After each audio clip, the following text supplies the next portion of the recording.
Chapter 866. Chinemo lowered his body, his black hair still damp from the rain. His fingers landed on the seatbelt. Bojo didn't think that the Almighty would let her off just like that. But even though she was prepared, Bojo didn't expect that after the seatbelt was unfastened, his long and beautiful fingers didn't leave.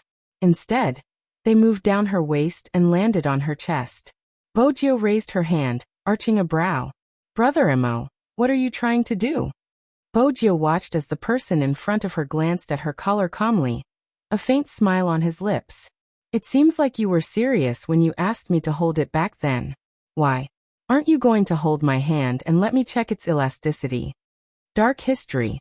Bojo felt that ever since she knew the Almighty, every memory was a dark history. He didn't give the youngster any time to react since this time Chinemo was serious. He reached out and blocked the narrow car door, his left hand reaching under the hem of her shirt to remove the cloth. His movements were so fast that even before she could resist, she was already at a disadvantage. Her back was facing Chinemo and one of her hands was cuffed, limiting her range of movement. The Almighty was formidable. Knowing that she was good with her legs, he decided to stay in the car. "I'm more interested in your body structure than your reason for dressing up as a man." Chinemo looked at the person in his arms. His ink-black eyes were tainted with a deep darkness. He pressed his body over and pressed his lips against the back of her fair and elongated neck. His deep voice caused the temperature in the car to rise to the extreme. Bojo straightened her back, not wanting to expose any weakness at this moment. Chinemo chuckled, his slightly cold lips moving upwards, landing on the tip of her ear. "Just as you wish, let's try it out." "Brother Emo, I thought we were going to have a good talk." Bojo wanted to move her wrists, but they were cuffed. She wanted to move her right leg, but it was pressed down. Chinemo arched a brow.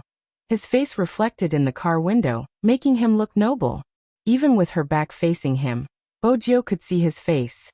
His black and sharp hair, his handsome and robust body made him look like a devil in the night, extremely dangerous. "All the time, isn't it?" He smiled and flicked his finger. His breath landed behind her. "Why? You don't like this method?" An electrifying heat surged through her body at the contact. Bojo trembled uncontrollably. His body temperature seemed to have started to go out of control along with the temperature in the car. However, that voice didn't seem to have any intention of leaving her ears. His cold fingers wandered wantonly on her smooth skin. Then he gripped her tightly. "It's really soft and feels good. It's so realistic that not only can it fool some otakus, it can even fool me." This time Chinmo's smile was a little cold. "Smart. Why does this sound so familiar?" When she thought about it carefully, she realized that those were her own words. The Almighty's ability to hold a grudge was too good. Bojo seized the last chance to get up. "I can explain." Chinemo pressed her back down, his breath thickening. His fingers didn't have the slightest intention of withdrawing. The softness under his palms still carried the delicate fragrance of jade that made his body heat up every time he thought about it. She felt that at this time. Chapter 867. But it's not suitable here. Chinemo pressed his forehead against the back of the youngster's head, putting up a final resistance. The sweat on his forehead flowed from his well-defined chin to his neck, which was already burning hot. "At least there's a bed. That would make you more comfortable. Even though it's safer here, I can't bear to torment you for an entire night." With that, Chinemo had already stood up and unlocked the car. Bojo's eyes were burning with passion. By the time she realized what was going on, she had already been carried horizontally. Chinemo passed her his jacket. His long legs were straightened. Beneath the white shirt, his body was tall and fit. The raindrops fell on his hair, but it didn't affect his elegance at all. Madame Zhang watched as her young master carried her in. She wanted to follow, but when she saw Chinmo's side profile, she retreated silently. The wall lamp was switched on, the light was dim. The second she was thrown onto the bed, the light was dim. The moment she was pushed onto the bed, the jacket was pulled open, the shirt was soft and thin, sticking to her body. The hand that was pressing down on her palm made her unable to move at all. The glass window wasn't closed. The wind blew in, lifting the white curtain. Chinemo didn't give her a chance to escape. The white shirt was half open, the hem rolled up, revealing the youngster's waist. Her skin was fair and slender, just as he had imagined countless times. It was extremely flexible to the touch. And as she twisted, the curve of her waist was even more shocking and alluring. Chin Mo chuckled, landing on one knee on the bed, one hand holding onto her chin, the tip of his tongue entering, twisting and sucking.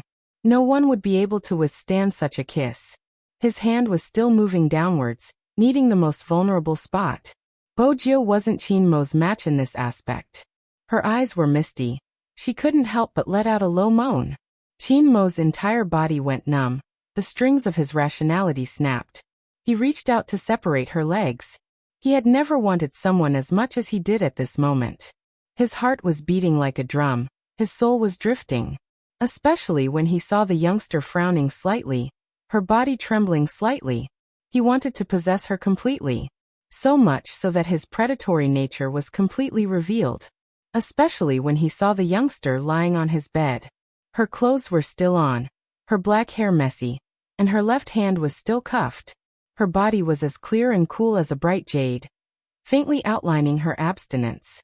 Such abstinence stimulated Chin Mo.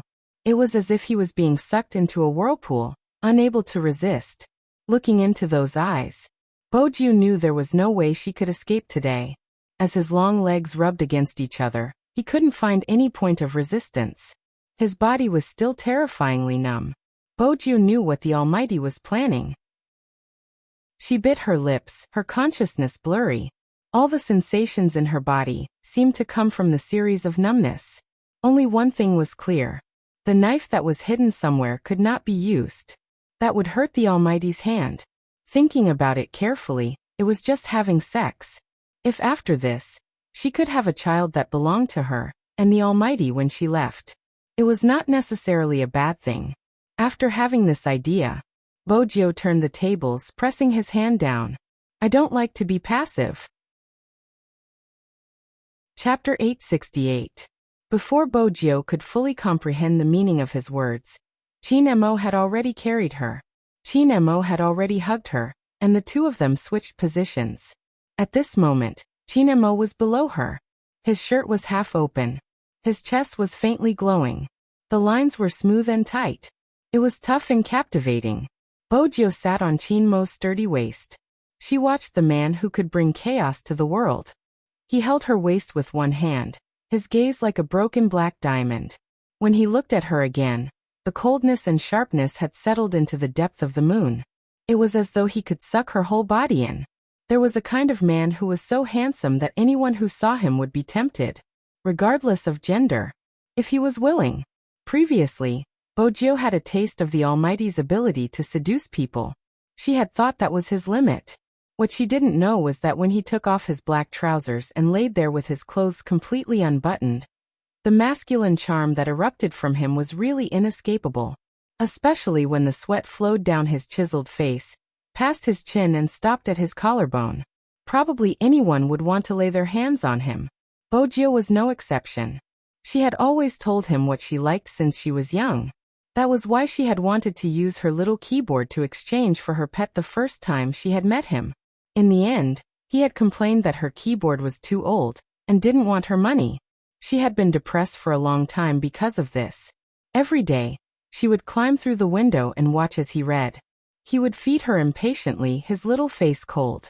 He had even warned her, "You can come but you can't dirty my book." She had indeed run around and her body was dirty. But a child should have some innocence. Besides, as the boss of a district, how could she not display her dominance? But since her pet had said so, before she went, she would wipe her face clean. She had to bring a gift when she was a guest. This was the Bo family's teachings. But every time, he wasn't interested in the things she brought.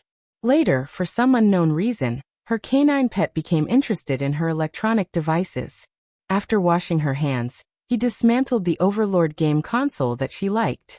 Then she received a small drone. She liked this person. She liked it too much. She had to hesitate. His identity wasn't suitable. If the Almighty wasn't a criminal psychologist, if the Almighty was just a second-rate criminal psychologist, there was probably no such thing as being reluctant to part with him. She wouldn't fall in love with him anyway. It was because he was neither. Before meeting the Almighty, Bojio didn't think there was such a person. It was pure and powerful like a light that was not affected by the darkness. That was why she wanted it so badly, but she was worried that her identity would be exposed. He would treat her coldly. After all, it wasn't just him. Even she was very clear about this. Those who walk different paths cannot make plans together. She belongs to the night, and he should always be in existence standing on the altar. However, she had also said that if the Almighty kissed her again, she took him away and raised him. Even if he didn't carry her away, he had to sleep with her once. Thinking of this, Bojio smiled and lowered her head. Her face was extremely handsome. Brother Emo, I gave you a chance to reconsider. Chapter 869. In that instant, the gentleness in the bathroom seemed to have been sucked away. All the warmth came to an abrupt end. Chinemo froze. Even his long fingers that were hugging the person in his arms tightened. Chinemo lowered his lids, sweeping a glance at her face. His lips were pressed into a thin line, his brows thick and his nose high. His beautiful eyes were like a whirlpool, without a hint of emotion.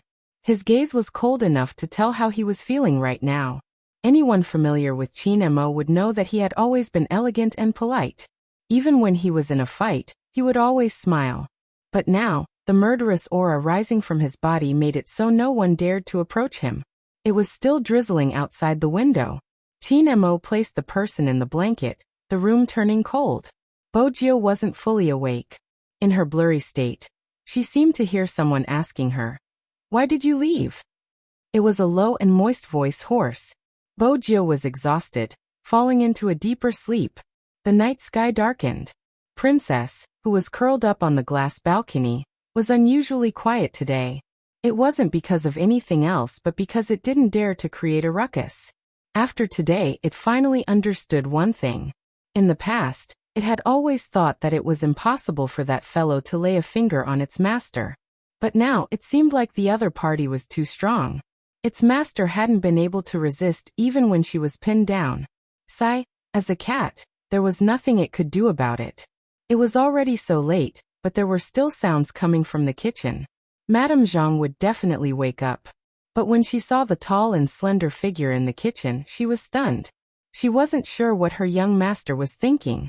His eyes were dark and deep, as though they were a bottomless abyss.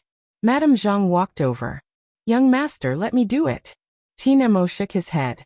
He was cooking noodles in a pot to ensure it wouldn't turn cold. He carried it upstairs with one hand. Madame Zhang watched from the back, hesitating if she should tell Madame that her young master had brought young Master Jiu home today. Even Auntie Zhang could tell that today was different. Chinemo rarely cooked, so he wasn't hungry. He knew clearly who the noodles were for. He looked at the person lying on his bed. Her black hair hung down and covered her face, revealing only her chin. Her sleeping appearance was very pleasing to the eye. But Chinmo's narrow and dangerous eyes narrowed. He chuckled coldly. "You haven't learned your lesson." As soon as he finished speaking, he leaned forward. While he was half asleep, he was forced into a state of ferocity and numbness. He was unable to extricate himself, and even his toes were trembling. Bojio felt as though she was in a furnace. She exerted force on her fingers and couldn't help but let out a sound. When she opened her eyes, they were blurry and misty. It was supposed to be a punishment, but at this moment, Chinemo felt as though he was about to melt in it. When he met her gaze again, he couldn't take it anymore. He grabbed her waist and rained down on her. The white window screen was blown up, and even the lingering scene gave people an extremely beautiful and dreamy feeling. The sky was bright. After the rain, the sky in Rivertown was very blue. The sun shone down from the east, speckling the bed. Chapter 870. She tilted her head and woke up for real. Her entire body was sore, especially her legs. But it couldn't compare to the lingering redness on her neck. Bojio's eyes dimmed. Her first reaction was to look at her chest. It was an obvious mark, but fortunately he had taken care of it. If not, yesterday's situation. The moment she thought about it, Bojio's ears turned red. It was better not to think about it. Bojio arched a brow. Her skin was fair, and she wasn't wearing a top. When she sat up, the sunlight seeped in, scattering the blankets like snow. She looked extremely beautiful, but the cold and lazy aura was still there, like the snow that had been covered in dust for a long time. She didn't get off the bed immediately. Instead, she wrapped herself in the blankets. Coincidentally, her eyes met Princess's glassy eyes. She couldn't resist the urge, grabbing the cat over and squeezing its paws. When Chinemo pushed the door open, this was the scene he saw. His gaze was as deep as the night. Be it the bed, the person, or the cat, they all belonged to him. He didn't want to let go of any of them. Bojo glanced up when she heard the noise. When she saw who it was, she restrained her hands. Honestly, the Almighty was the person Bojo didn't want to see the most right now. Mainly because her motive for sleeping with him wasn't pure. But Bojo had an evil and cunning personality. She wouldn't be able to do it no matter how shy she was. Hence, she took the initiative. Brother Emo, do you have anything to eat? Chinemo arched a brow. She wasn't shy at all. He reached for the bowl on the side of the table and lifted the lid. The fragrance of the pork bones seeped out. Chopped green onions were placed on the noodles. The bones were soft and looked good. Just from the looks of it, it wouldn't taste bad. The only thing that made Bojo feel awkward was the fact that the Almighty had fed her personally. When their eyes met, it was inevitable for her to avoid his gaze. But she knew that the Almighty loved cleanliness. When she slurped the noodles, she was rather serious and didn't drip any soup. If the Almighty hadn't said faintly, "It's my first time." Bojo paused. What did he mean? Chinemo watched her, his expression nonchalant and noble. Since you slept with me, you have to take responsibility. What do you think? Slurp. Bojo swallowed the noodles, instantly realizing that this was a trap. She couldn't help but remind the Almighty, Brother Emo, girls are at a disadvantage in such matters. Really? Chinemo opened his official Weibo and found a Weibo topic that many people had reposted. The topic was, which Almighty in the esports industry do you want to sleep with? Without a doubt, Chinemo was at the top of the rankings. Spade Z came from behind, and even though he had a good momentum, he was only ranked third. Who do you think is at a disadvantage now? Chinemo played with the lighter in his hand. His black hair fell down and he smiled slightly. Bojo looked at the data. For the first time in her life, she had the urge to be first. I've never been in contact with other girls, and I don't confess to anyone. Therefore, I won't meet someone and say that I've confessed to them. The voice that was pressed against her ear was still very pleasant to hear. But why was every single one of them talking about her dark history? Chapter 871. According to the Almighty's words. Indeed, she was the one who had the upper hand. She remembered the comments the internet gave the Almighty clearly. The first half, Chinemo is the only beauty in the world. The second half, it's a pity he can't sleep. Bojo felt that she needed a cigarette to calm herself down. She reached out to push her hair aside, revealing her exquisite features. Brother Emo, give me a cigarette, I need to think about it. Chinemo chuckled, his cold gaze sweeping over the youngster's face. You mean you want to smoke after bed? Bojo. Why did she seem to be going overboard in front of the Almighty? Chinemo passed the thin cigarette into her hands.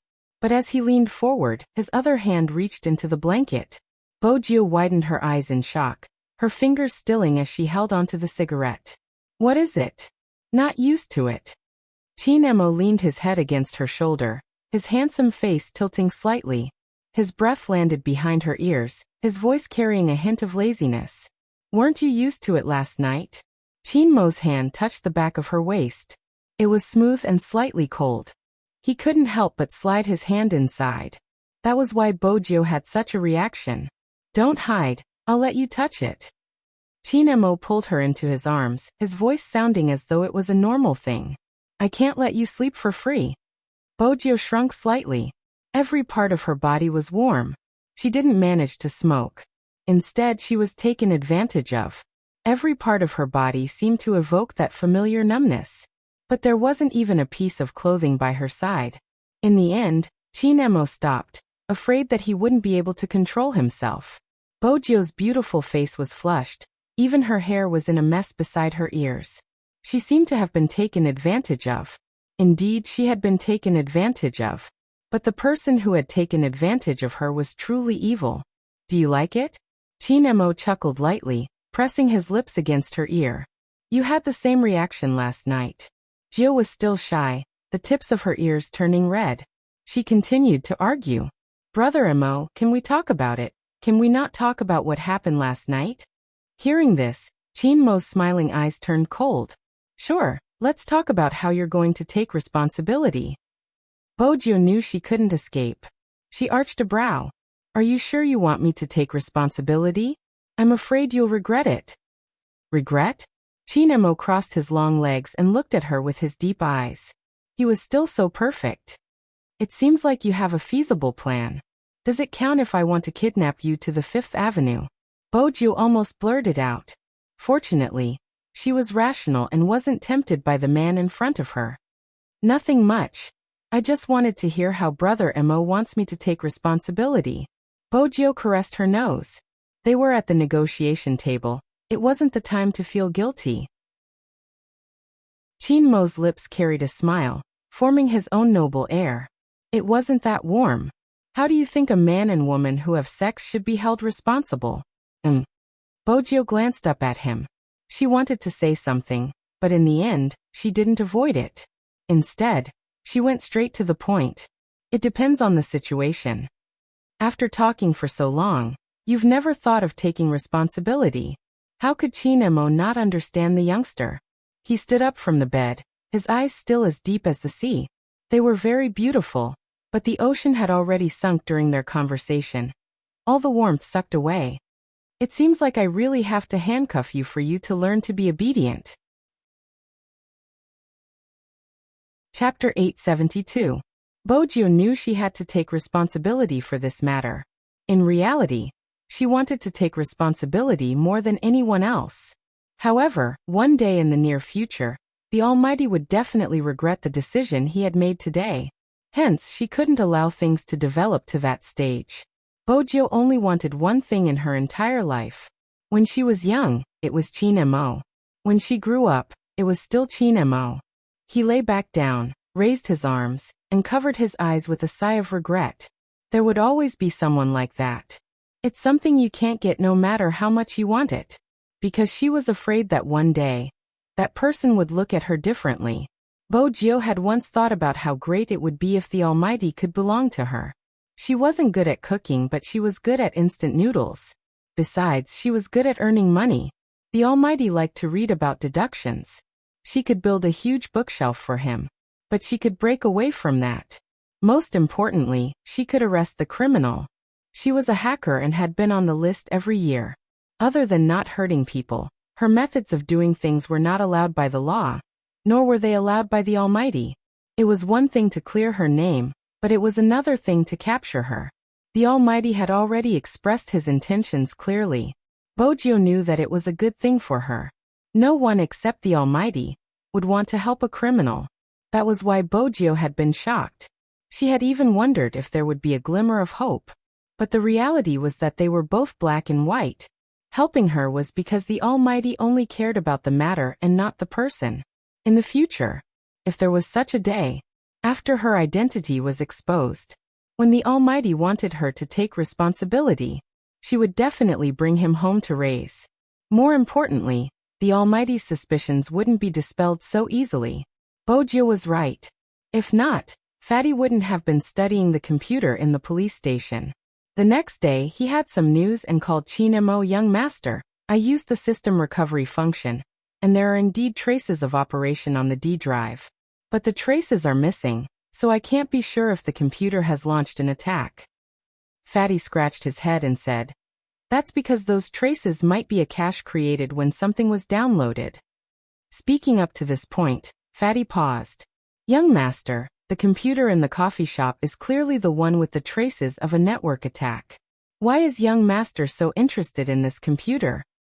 Chin-mo didn't answer.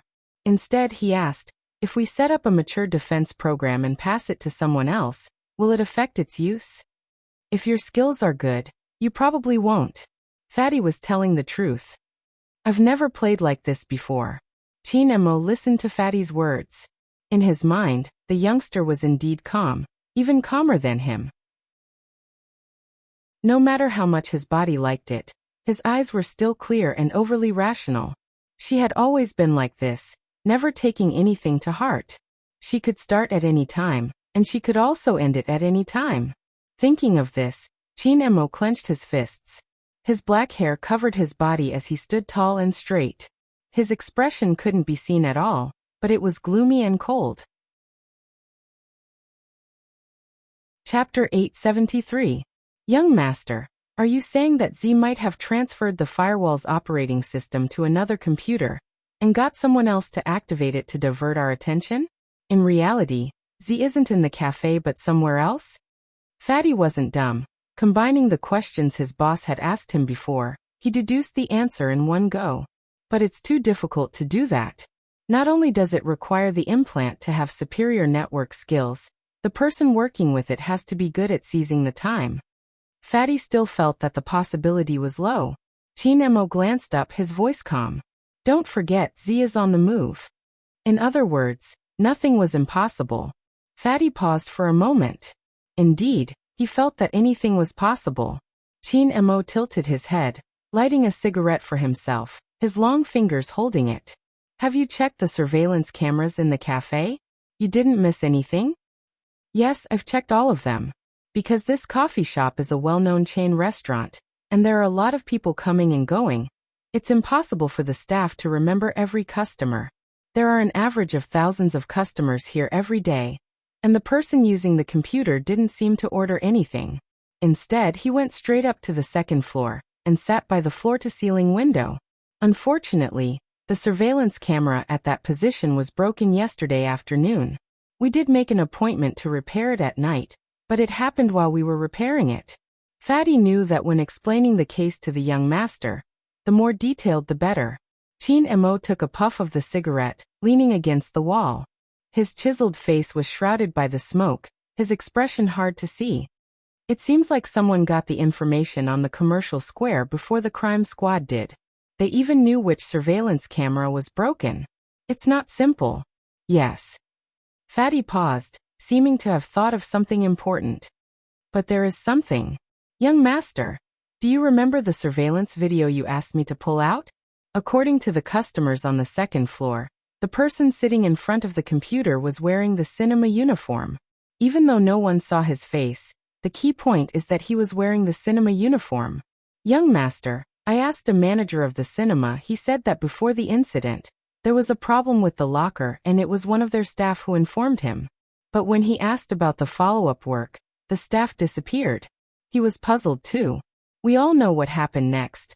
Someone handed the contents of Yu Hongliang's locker to the police. Fatty paused and forced himself to ask, so Young Master, shouldn't you get rid of your suspicions about Little Spade?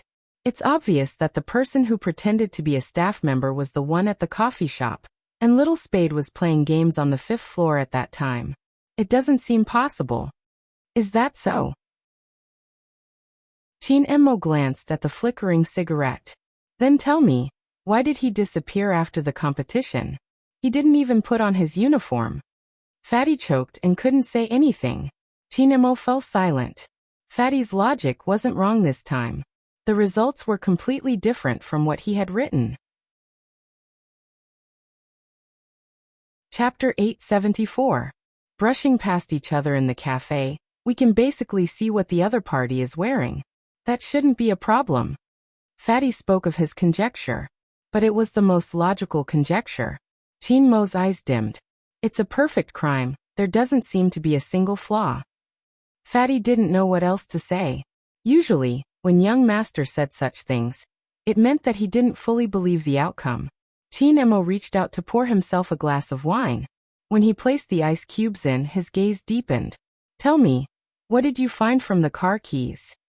Aardwolf is in charge of this. We will have to wait another day to get the driving records. Fatty scratched his head. Young Master, Supreme Alliance will be heading to the neighboring city in the afternoon to prepare for the second match. You and Little Spade, you guys. He had heard that Young Master had handcuffed Little Spade last night. Handcuffs. How much hatred and resentment was there? It seems like you are really interested in my private life? Chinemo asked slowly. Fatty replied immediately. No really. I think it's better to keep little Spade alive if we are to face Lin Chentao. Brothers, he had tried his best, risking his life to protect little Spade. Fatty glanced at the endless messages in the Alliance's WeChat group. But he couldn't understand why the voice on the other side of the phone had suddenly turned cold. There was an indescribable wetness in it. I want to keep him but he isn't willing. With that, his boss hung up the phone. Fatty was confused. What did he mean by willing? Little Spade wasn't willing? That wasn't possible. Little Spade had threatened to torture the other party until they called him daddy. Fatty didn't know that Qin Mo's unwillingness wasn't what he thought it was. At the main house of the Qin family, Madame Zhang was still in the kitchen. She walked over with a plate of fruits, pausing slightly when she saw the wine glass in Qin Mo's hand. It wasn't her young master's style to start drinking before noon. Besides, he had been fine before but now, Madame Zhang could clearly feel an indescribable feeling. It was cold but there was something else. Fortunately, Qin Mo didn't stand there, turning around. Madame Zhang, bring me a set of clothes. Something young Master Fu can wear. Okay. Auntie Zhang felt that this was right.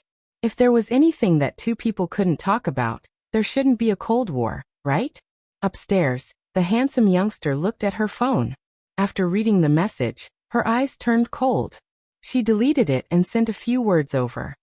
There's a problem with Rao Rong. I need to keep an eye on him. How are you now? Good. The same movie uniform you asked me to prepare is very useful. Hoshino sat at the very end of the line, but he couldn't hide his jade-like presence no matter what. The person next to him saw that he was sending a message and poked his head over. Who is it? Who is it? Take out. Hoshino put away his phone and looked at the comic book in front of him. Chapter 875. With that, he scanned the surroundings. If the opponent is Xiangnan, what are your chances of winning? No one spoke. After a second, someone removed the magazine covering his face. Someone lifted the magazine covering his face. He had a handsome face and hair longer than a girl's, but it didn't affect his aura at all. 100%. The club manager smiled, his eyes shining brightly. Good, that's what we need. I'll go discuss the price with the investors and the sponsorship. Before the manager could finish his sentence, Hoshino stood up.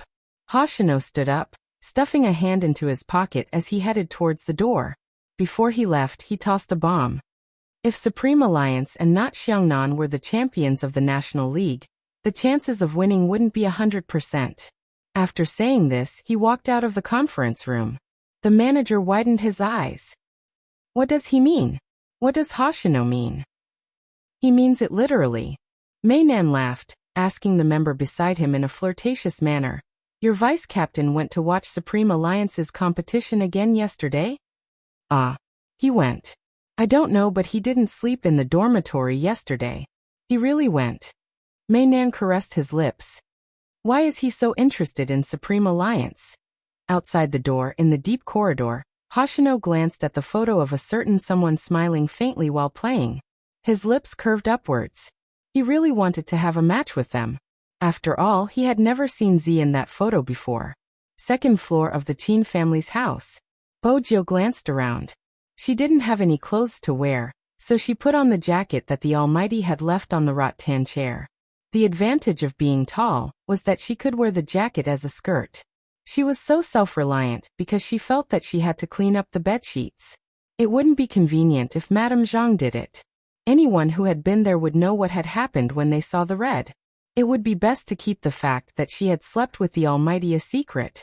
Bojio wasn't good at household chores, hence, she wasn't gentle when she removed the bedsheets. Princess stomped on the wooden floor, his hair about to explode. It was fine if she had thrown a pillow, but she had thrown it at his head. Was she doing it on purpose? Also, how stupid must you be to not even know how to remove a bedsheet? Even master is better than you, meow. Chinemo also realized that every time he went out and came back, the person and the cat in the room would definitely cause trouble for him. The moment Chinemo walked in, Princess had already returned to her nest in an arrogant manner.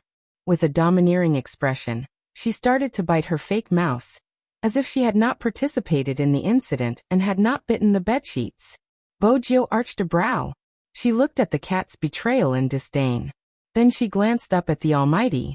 As smart as Chinemo was, he knew what was going on. You can't even settle a bedsheet. Geniuses are bound to have some flaws.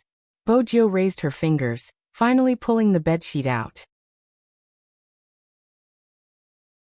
Chapter 876. Chinemo suppressed the thoughts in his mind. When there was only warmth left, he pulled her into his arms. Bojo paused. She was surrounded by the Almighty's scent, the scent of tobacco mixed with a hint of alcohol. It wasn't heavy, but when mixed with the scent of plants, it was indescribably pleasant. It was easy to lower one's guard. But the Almighty's hand went numb. Bojo tried to dodge, but she was pressed down. However, she was pressed down and a faint voice said, "You don't want to wear your clothes anymore?" Ever since the Almighty had entered, she had noticed the thing in his hand. She reached for it. Chinemo shifted his hand away, his gaze deep. Stay. What did he mean by stay? Bojo arched a brow. His long and fair fingers drew out a white strip. That was. Bojo's ears turned red. She knew what the Almighty was about to do. He tore her jacket and went around her back, his voice right beside her. Do you know that this will stop you from growing? What growing? Bojo dodged the cold and numbing breath. She felt her chest tighten. She stopped talking and his fingers slid down her body. Anyone would want to retaliate after being manipulated like that. Chinemo pressed down on Bojo's raised wrist slowly. Do I need to remind you that you slept with me for free? I'm just helping you wear your clothes. Why aren't you willing? Do you want Madame Zhang to send the clothes over personally and see you naked on my bed? MH. Bojo arched a brow. Before she could say anything, she lifted him up and placed him on her lap. He was really helping her wear her clothes. But when his fingers brushed past certain areas, her face was so red it looked like it was going to bleed. Her heart was racing. The Almighty seemed to like it, his lips curving upwards. She bit her lips, the corners of her eyes glistening as she watched the man's sculpted side profile. The Almighty seemed to always be like this. Regardless of the situation, he would never damage his looks. Even his figure was calm and elegant. Even though he was doing such a thing, the Almighty took about 10 minutes to put on a simple t-shirt and long pants. In the end, Bojo could only bear with it. He couldn't really let Auntie Zhang in. In reality, Bojo didn't even need to think to know that she was the only one who could make young Master Qin serve her personally. It would be a lie if the cat said that it was not jealous. The princess raised its big face and deeply felt that it had lost its master's love for it. What do you want to do with the sheets? Chinemo tilted his head and asked the person on his lap. The coldness in his eyes lessened. Surprisingly, it felt good to help a certain someone put on clothes. He could try it every day in the future. Of course, the prerequisite was that this person was obedient enough. With this in mind, Chinmo's gaze deepened. Wash it. At this moment, Bojo felt as though she had armor. She could finally roll up her sleeves and face the Almighty head-on. She had to remind him that this was her first time as well. But the Almighty's shamelessness was right here. At this moment, he stood up and glanced at her, his voice faint. Auntie Zhang made your favorite pork ribs. Go down and eat first, I'll wash the sheets. As the Almighty spoke, he rolled up the sleeves of his shirt twice, revealing his porcelain and beautiful wrist. He was like a walking mannequin hanger. He picked up the bedsheets and strolled into the bathroom. Bojo hesitated for a moment before following him. She stood at the bathroom door and watched the Almighty's next actions.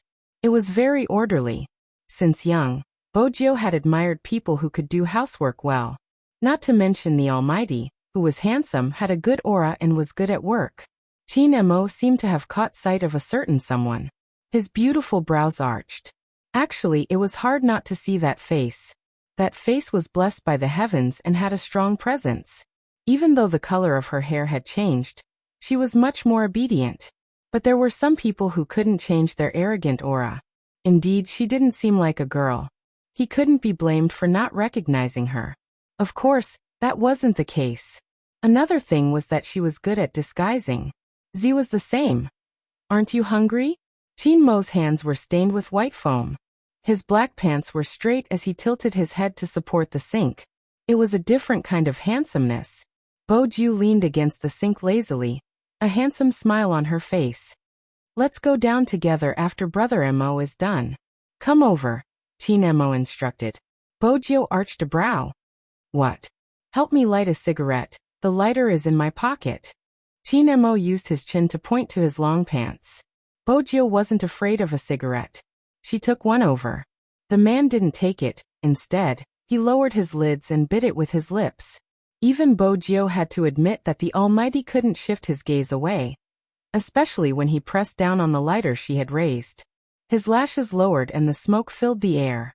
Bo Jiu found this Almighty a rare sight, especially in life. There was a cigarette dangling from his thin lips, his long and beautiful hands covered in foam. He stood there in his white shirt and black pants, tall and handsome, giving off a manly vibe. Who would have imagined that young Master Chin would wash the bedsheets like this? Bo Jiu clenched her fists tightly, suppressing the urge to lean over and kiss him. She blushed for a long time, turning one round. When she turned the second round, Chin Mo glanced up. Chin Mo lifted his lids. She must have washed the bedsheets clean, water dripping from her fingertips. That was when Bo Jiu realized that a man like the Almighty was worth kidnapping both in bed and out of bed. She had to be more discreet. She didn't want to expose her ambition. Everyone knew Bo Jiu's ambition, to kidnap Chin Mo. The Almighty was probably the only one who wasn't aware of her ambition. What were you thinking when you circled me twice just now? The sudden voice made Bo Jiu feel guilty. She avoided the deep eyes that seemed to be able to see through everything. She smiled, revealing her canine teeth. Washing the bedsheets doesn't seem to fit your image, Brother Mo.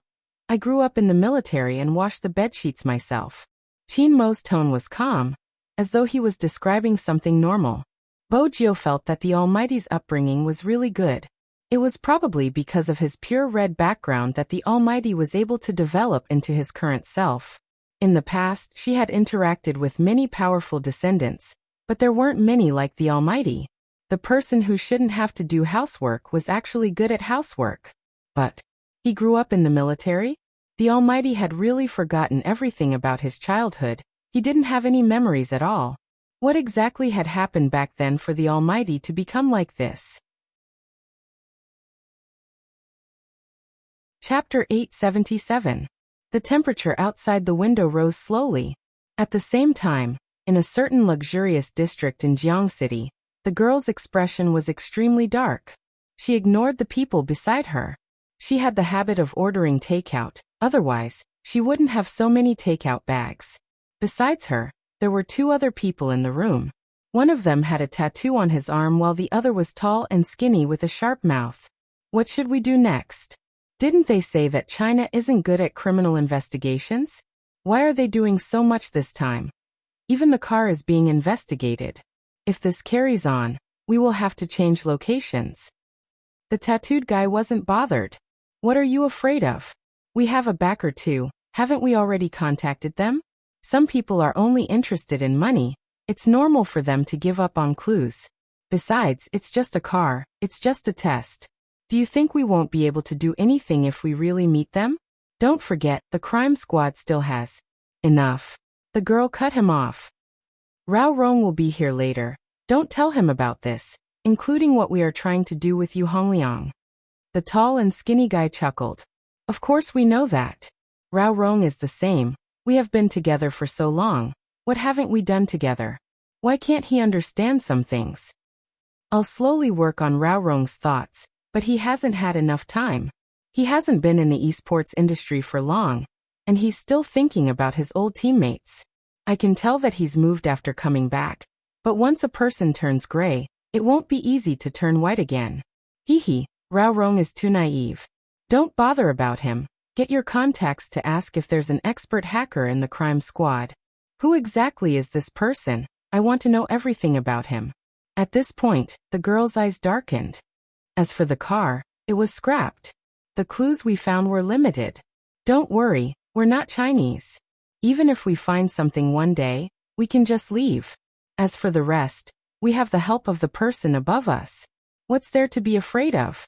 Besides, I received news that a new criminal expert will be joining the crime squad. Another one investigating us. The tattooed guy frowned. How is that good news? The girl chuckled. You don't understand. In China, relationships are always complicated. Even between officials, there is a need to consider the bigger picture. How should this person be moved and how should that person be placed? Turning a blind eye is the best way for everyone to get along. The higher-ups said that the criminologist was recommended for the sake of performance.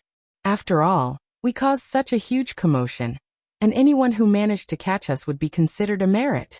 But here's the main point: with one more person, it would take time for Qin Mo to mobilize the crime squad members. The tattooed man's eyes lit up. Are you saying that Qin Mo's power might be taken away? But he is the Qin family's. The Qin family will not interfere in this matter. The girl interrupted him. It is not within the scope of our duties. Chapter 878. The tall and slender man listened to their conversation and moved his mouse. Then he paused. I think you guys should come over and take a look at this. Someone did an analysis on the forum. Some hackers said that we aren't Z, we're just imitating Z. Don't bother with this kind of person. The girl smiled contemptuously. If he has the ability, let him find evidence. Saying that I'm imitating? Don't tell me Z's hacking skills have become exclusive to him? What a bunch of stupid hacker fans. I have my own stuff, they'll know in the future. Go do what you have to do. Go do what you need to do. As soon as she finished speaking, a man in a black hoodie walked in. His handsome face was cold. What's going on with you, Hongliang? The tall and slender man stood up.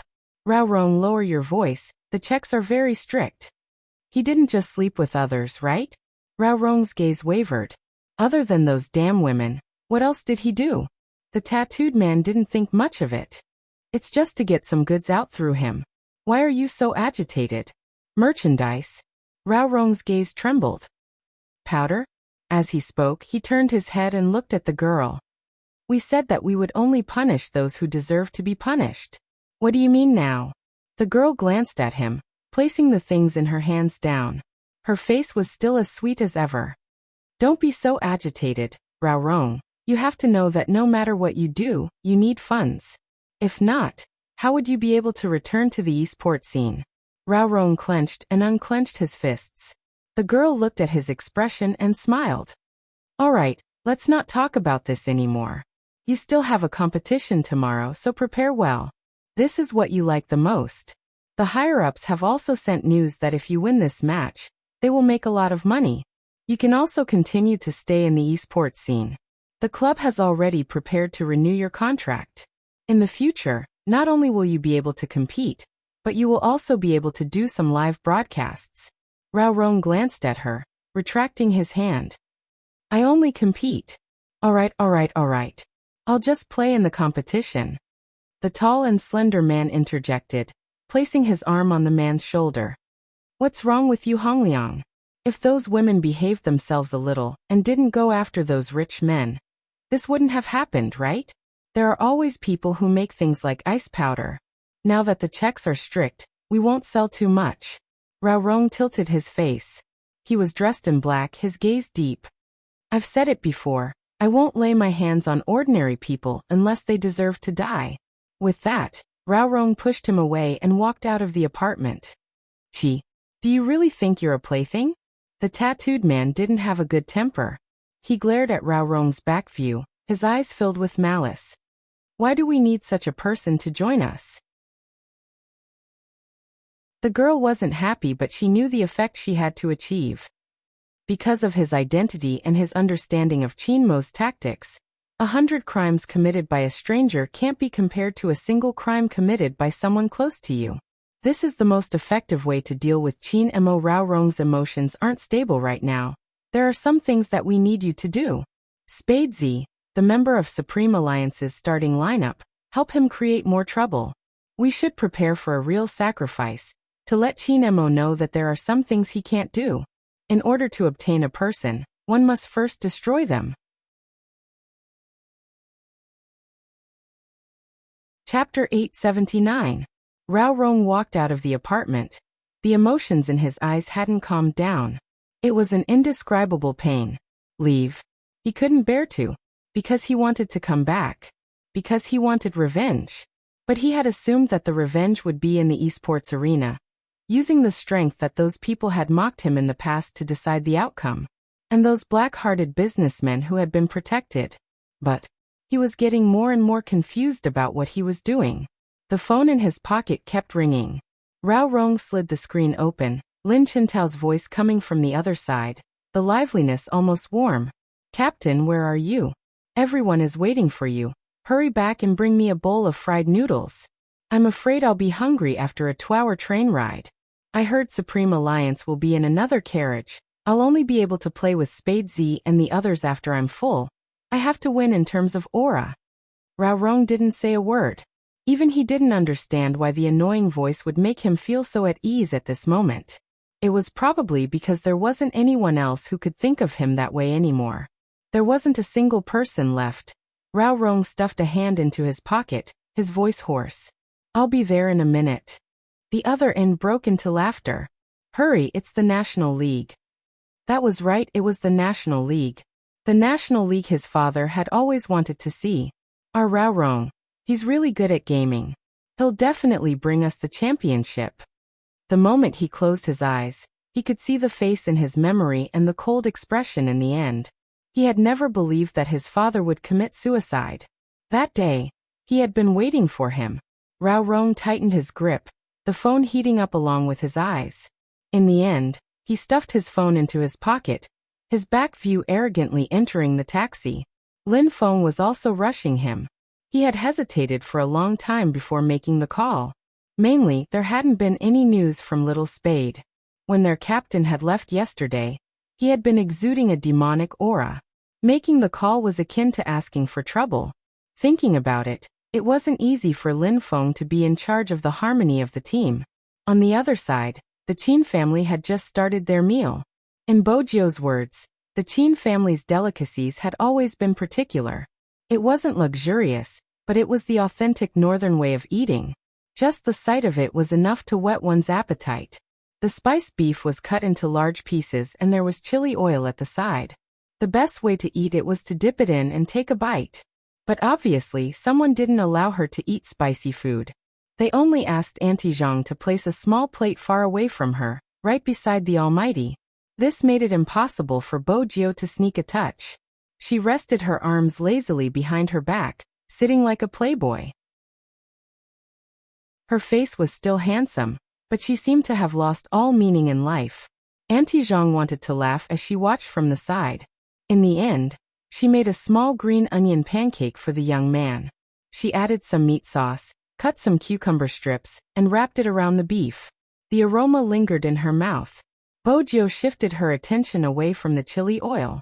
Her table manners were elegant and manly. Half of her face was puffed up as she ate the pancake. Her appetite was shockingly huge. Qin Mo arched a brow and placed some food he didn't like on the youngster's plate.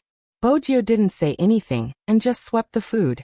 She had been like this since young, eating carrots that pets didn't like. Madame Zhang shook her head. She was starving the child. Chapter 880. Qin Mo scooped soup for the youngster while placing his phone on the dining table. Lin Feng's call came in at this moment. Bojio paused when she saw the caller ID. She arched a brow and said playfully, "Senior Lin. Pick it up." Qin Mo didn't free his hand, his handsome face expressionless. Bojio bit her chopsticks casually, and leaned over to swipe the phone. "Hello." On the other end of the line, Lin Feng was a little confused. Wait a minute. Why was that Little Spade's voice? Lin Feng moved his phone away slightly, glancing at the number he had dialed. It was his captain's, he didn't make a mistake. Are these two together? Lin Feng's heart was in turmoil. How could they be together so soon? The Fu and Qin families weren't neighbors like the Yin and Lin families. It wasn't even an hour's drive away. Besides, their captain had been furious yesterday, he was obviously going to punish her. Little Spade. Lin Feng asked for confirmation. Bojo smiled devilishly. That's me. You're actually able to stay by Captain's side unscathed. Lin Feng couldn't help sighing. Bojo arched a brow. What was this? I even slept with your captain. But she couldn't say that in front of the Almighty. We're eating. He meant that it wasn't convenient for them to talk. Lin Feng was a smart person and understood his brother's hint. Come to the train station after you and Captain are done. The train is at 2 p.m. We'll talk on WeChat. Bojo was curious about what Lin Feng wanted to say. The moment she turned on her phone, her WeChat vibrated. Qin Emo lifted his lids and swept a glance at the youngster. He could roughly guess who had sent the message. His deep gaze shifted away. It was good to let Lin Feng teach this fellow a lesson. Otherwise, she would just throw her uniform away and leave. Lin Feng's main attack. Little Spade, just confess. Where did you go after the competition yesterday? You have no idea how awful Captain's expression was. I even suspected he was going to dig 3 feet into the ground to teach you a lesson. He didn't just dig 3 feet into the ground. He even blocked the ceiling, preventing me from displaying my handsomeness. This was something Bojo couldn't say, so she asked, why did you change your WeChat ID? Main attack? Where was the attack? It's all because of Huzi. F***ck. I suddenly feel that he's really scary. Lin Feng paused for a moment, then said, let me put it this way. Some time ago, during the school exam, it was just like usual. I was first and he was second. How many years has it been? Ever since junior high school, it has always been like this. After all, there are some big questions that he doesn't know how to solve. But in the end this morning, I took a look at his draft. He wrote all the big questions and they were all correct. Tell me, what is this person thinking? Bojo glanced at the message. Since she had slept with the Almighty, she understood the basic thought process. She replied in a comforting tone. Senior, it wasn't easy for you to survive until now without sleeping with Almighty Yun. Ever since she was young, she had always given in to one person. Wasn't it all for the sake of eating it in the end? Just like how she treated the Almighty. Chapter 881. Would you be able to sleep with Yin who with just 3 of you? Bojo was doubtful of Lin Feng's fighting ability, but in order for Almighty Yun to sleep with Lin Feng, she suggested, you can try and sleep with him, let's see who can sleep with him. No matter how naive Lin Feng was, he wouldn't use this as a test. He hadn't forgotten what Yin Hu had done when he had entered the room that day. That huge fellow had been terrifying. How exactly did he develop? He had even sneaked a peek at his diet to see what he had eaten. He hadn't eaten any chives either. F***ck, if it was real. No, it couldn't be real. Lin Feng was irritated and replied, why don't you try it out with Captain and see who can sleep with whom? Is there a need to try? Bojo didn't want to brag about sleeping with the Almighty as it would attract too much hatred. I'm still eating, let's not talk about it. Lin Feng replied, wait a minute. What? Bojo arched a brow. Lin Feng coughed lightly. It's like this, I've been doubting my own charm recently. Don't worry, to Almighty Yun, you don't have to do anything and your charm will still be there. Bojo smiled devilishly. Lin Feng replied, I'm not talking about him, someone else. Someone else? Bojo paused. Who is it? A girl who confessed to me. She was too sincere. I couldn't reject her. Lin Feng's tone was obviously showing off. You don't know, but after I found out about this, I've been thinking about how to describe this to you guys so that you guys will believe that I'm not bragging. You guys? Bojo arched a brow. How many people did you tell? A few in the Alliance chat. Lin Feng replied, sending an emoticon with a cigarette in its mouth. Bojo chuckled. I thought you would persevere till the end of the National League, but now, Senior Lin, you're just forcing me to give in. Good luck, the Almighty and I are going out. After being reminded by the youngster, Lin Feng suddenly thought of something. For example, a certain someone had said that during the National League, it would be best for him not to find a girlfriend. Otherwise, it would affect his mood. If he was in a bad mood, his skills might also drop. This was clearly a threat. He was someone who cared about the whole team, so he should reject the girl first. First of all, he wasn't afraid of anyone. Let's do that. Lin Feng thought hard for a while and said seriously. For an esports player, playing games is the most important thing, so I'm sorry, I can only disappoint your love. After sending this reply, Lin Feng took a look at the Alliance group chat. What worried them the most was that Yin-Hu didn't say anything in the group even though he was there. So did the other party see his words just now? Lin Feng thought about it, and decided to test the waters from the side. He opened a private WeChat chat window. Bro, how about we play a game? What are we playing? Instant reply. In other words, he had been staring at his phone screen the whole time. What about the group chat? Lin Feng scratched his head. Yin-Hu sent another message. What are you playing? Lin Feng. How about I compliment you and you compliment me? Yin-Hu replied. Sure, you go first. Lin Feng. You're so handsome. You have good taste, Yin-Hu replied. Chapter 882. F***CK. Lin Feng almost flipped the table. Didn't you say that if I complimented you, you would compliment me? You were clearly complimenting your big brother. Did you really think that I was just a naive person? I also have the ability to analyze words, understand? Lin Feng was just about to rise when Yin-Hu sent another message. Yin-Hu sent another message. I heard someone confess to you? Lin Feng's rising heart shrank a little, but he replied righteously, I already rejected her. Are you happy to be confessed to? Yin-Hu's eyes dimmed as he typed slowly. Lin Feng felt that it would be too fake to say that he wasn't happy at this moment. He was simply secretly happy. We are all men. We all know that I would definitely be happy to be confessed to. Yin-Hu arched a brow and replied. Is that so? Then why did you frown when I confessed to you and even fought with me? Lin Feng wanted to jump again when he saw that message. How could it be the same? You confessed to me so that you could sleep with me. You confessed to me so that you could sleep with me. Who wanted to sleep with me? There was a fundamental difference, alright? Unfortunately, before Lin Feng could express his thoughts, Yin-Hu sent another message. Since you guys like to be confessed to, I can confess once a day if you can take it. Lin Feng recalled the scene of Yin-Hu confessing to him. He really had enough. He hung up his phone and didn't want to speak anymore. But he obviously couldn't remain silent. Because the moment he threw his phone on the table, he heard his mother praising someone in the living room. Who, you've become even more handsome.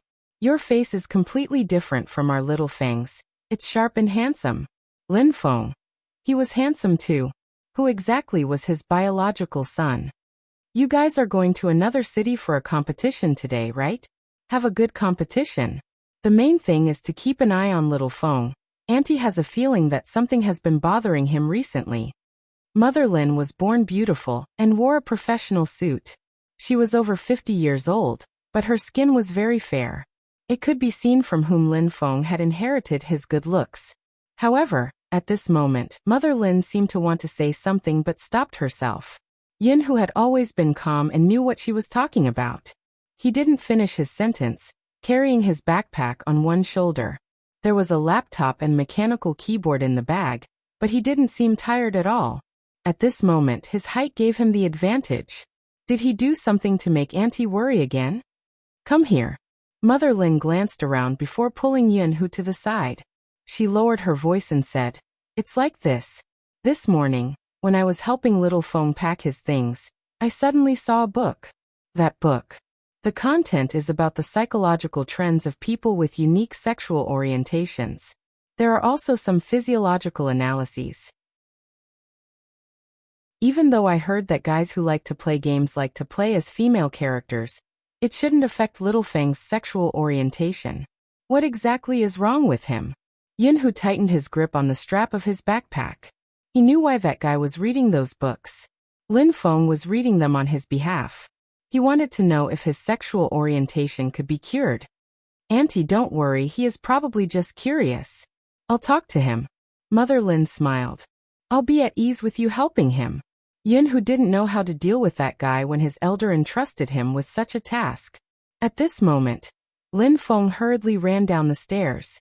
His black trousers were half rolled up, revealing a portion of his calves.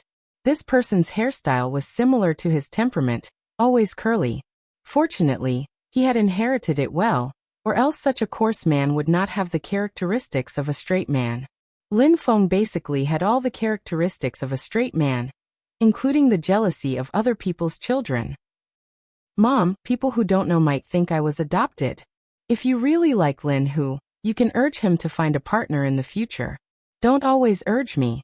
Lin Feng jumped down with a gust of wind. He didn't even zip his backpack properly, and there was a black, okay sticker on his face. When Mama Lin saw her son, her true nature was exposed. She slapped him on the back. Look at you, you're already so old. Can't you be more mature? Look at Hu Zi. You're clearly two brothers living in the same courtyard, but why is there such a big difference? Lin Feng had to say that his mother looked especially beautiful on the surface. But that wasn't her true nature. Taekwondo, martial arts, and the fact that his mother had beaten his father into submission when she wooed him. Lin Feng didn't want to talk about how he felt when his mother slapped him in the face. He almost vomited blood. At this moment, his brother still had a conscience. He instinctively pulled him behind him and raised his hand to glance at his wrist. Auntie, we have to catch the high-speed train at 2 p.m. Don't worry, I'll keep an eye on this guy. Only then did Mother Lin stop. She was indeed a changeable elite. Facing Yin Hu, she was natural and unrestrained, gentle like a mother. All right, I'll leave little Feng to you. Lin Feng really wanted to tell his mother. What's there to befriend? The guy you like is still thinking about how to sleep with your son. I'm struggling so hard. Mother Lin was probably still worried. She pulled her sloppy prodigal son to the side. I'm warning you, even if you... With that, Mother Lin felt that this wasn't the time to be too direct. She could only be more reserved. Don't be picky when you're hungry. Don't bully anyone, especially Lin Hu, even if he's handsome, understand? Bear with it at night and don't do anything out of line. Lin Feng really didn't understand. What did she mean by be picky when you're hungry? Did the Empress Dowager misunderstand something? But Mother Lin didn't give her confused son a chance to understand more. She walked over to Yun Hu and said in a low voice, "What happened just now will be a secret between you and Auntie. You know that little Feng has been stubborn since he was young. He's only in his early 20s and his ability to accept new things. I've tried to understand him, but he's probably just confused and doesn't feel threatened. But if he dares to do anything to you, tell Auntie. If it really doesn't work, he might be good at fighting since he's been training with me since he was young, but in fact his legs turn to jelly. Remember this when you need to retaliate." The Lin family had been neighbors for many years. Yin Hu already knew Mother Lin's character. He arched a brow. "Auntie, you mean that Lin Feng might do something to me?" Chapter 883. Yin Hu's expression didn't change as he listened. He was as steady as a mountain, and his eyes were deep like the ocean. He was indeed the trump card of the Supreme Alliance. He calmly replied to Mama Lin, "Okay. If that guy could really do anything to him, he would definitely cooperate. Why would he cripple him? He didn't need to do anything. Even if he allowed him to get close and didn't reject him, he would try his best to keep him by his side." Of course, Yin Hu had always known that even though Lin Feng looked innocent, he was a straight man and wasn't easy to change. It wasn't just difficult. Yin Hu was clear that if it wasn't for his current identity, that day he would have to take a few hits to his face. He thought he could try his best. He could try his best to make him accept. If it really didn't work after the competition, Yin Hu glanced up at the guy who was still pulling his hair. They would separate for a period of time. No matter how uncomfortable it was, he had to quit. Lin Feng wasn't sure of Yin Hu's thoughts and didn't know what they were talking about. All he knew was that before he left, his mother kept looking at him as though he was a perverted man. The warning in her voice made him puzzled. He was dressed rather well today and hadn't done anything wrong recently. What was wrong with his mother? This was an unsolvable problem. Time trickled by. 1:30 p.m. Jiang City South Station. There weren't any express trains here, only high-speed trains and intercity trains. Hence, it wasn't as congested as the West Station. Even so, there were still many people at the security checkpoint on the second floor. Bo Jiao and Qin Emo were both dressed in pure black uniforms. Not only were they long legs and narrow waists, but they were also handsome in different styles. One could only imagine the scenery. Since yesterday, Bojio hadn't been free to deal with her scumbag father, and those who called themselves fans. She could only entrust it to Lawyer Bai. But according to Lawyer Bai, Manager Feng had been dealing with those who wanted to find a chance to attack Supreme Alliance. Those people wanted to make an issue out of yesterday's incident. Manager Feng cooled down first and then released a statement, only mentioning the infringement and not the actual incident. It was obvious that this kind of person with no moral bottom line would get more arrogant the more you cared about him. Besides, his motive was impure, and he wanted to gain popularity. As long as Feng Yi ignored him, they couldn't gain popularity even if they wanted to. On the other hand, they couldn't wait to quarrel so that they could become famous. It was a pity that Manager Feng had been in this business for a long time and had encountered all kinds of troublesome kids. How could he please the other party? Even if it was a little troublesome, it didn't affect his intelligence. No matter how many hours he slept, Manager Feng was still smiling. He was good at socializing with people, but the Fu family was the most difficult to deal with this matter, because no one knew whether Su Mei was the only one who knew about Little Spade's disguise as a man, or whether Fu Zhongyi also knew about it. Manager Feng wasn't sure about this matter, so he asked his boss. As a criminologist, such an analysis wasn't difficult for Qin Mo. He replied calmly. If Fu Zhongyi knew about this, he wouldn't be in such a state. He would definitely expose it to the media. That's something a businessman like him would do. Manager Feng also found it hard to understand. This is the first time I've seen someone treat their own child like this. Fu Zhongyi has become like this because of Su Mei. Even without Su Mei, Fu Zhongyi's nature is the same. It was rare that Qin Mo didn't hang up immediately. Selfish, lustful and greedy, abandoning his wife. At that time, Qin Mo had been thinking, if that was the case, it was not surprising that the guy had become like this. It was even less surprising that he wanted to do something with hacking skills. But even so, Qin Mo glanced over and sat in the resting area, his fingers tapping on the keyboard. He still felt that something was amiss. Bojio wasn't aware that the Almighty had his eyes on her again. She sucked on her lollipop, her silver hair covered with a black cap. The cap was facing backwards, looking refreshing. That kind of handsomeness would naturally attract the attention of others. After all, he wasn't a celebrity and wasn't that famous. It wasn't so exaggerated that everyone knew the two of them. After all, esports had yet to become the era of true stars. However, none of these reasons could stop his handsomeness. If Qin Mo's face was suitable to be photographed in a high-end magazine, then Bojio's face was suitable to be remembered. Once, when Spadesy had first appeared, the first thing the media had said when they had seen the youngster's appearance and skills was, "This youngster will definitely be popular in the future." Now that sentence had come true. It was really popular. They had only been sitting there for a few minutes, but it had already caused quite a commotion. Most of it came from the girls. But it was thanks to everyone's enthusiasm. It allowed the other members, especially Shui Yaoyao, to see the waiting area where they were about to board the bus. But this time, Shui Yaoyao hadn't come alone. After a family reunion dinner, Uncle Jiang had insisted that Jiang's send her off. She had rejected him twice, and just as she was about to reject him for the third time, he had already picked up his keys and left. This way, Shui Yaoyao couldn't reject him anymore. Otherwise, everyone would be able to see that there was something wrong with her and Jiangzhua. It hadn't been easy for the relationship between the family to recover. Even though her mother hadn't said it, Shui Yaoyao could tell that her mother had been doing well recently. It was probably because Jiangzhua's resistance towards them had lessened. But it wasn't suitable for anyone to know about her and Jiangzhua, not to mention the elders. Especially her current relationship with Jiangzhua.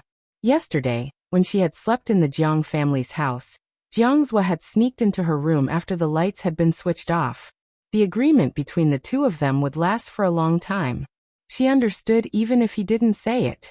Hence, it wasn't suitable for their parents to know. He probably wouldn't let Uncle Jiang know either. Shui Yaoyao knew what she was to Jiangzhua. But Shui Yaoyao didn't understand why he wanted her. If he was willing, There would be many girls who would sign such an agreement with him.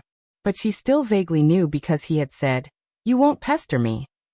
It was probably because she didn't pester him. Regardless, Shui Yaoyao's heart was as calm as still water. And she also knew that the Jiang family's relatives had started to look for a marriage partner for Jiangzhua. That way, the agreement might end earlier. At this moment, Bojiu saw Shui Yaoyao. She stretched out her arm and hooked it at Shui Yaoyao, her lips curved devilishly.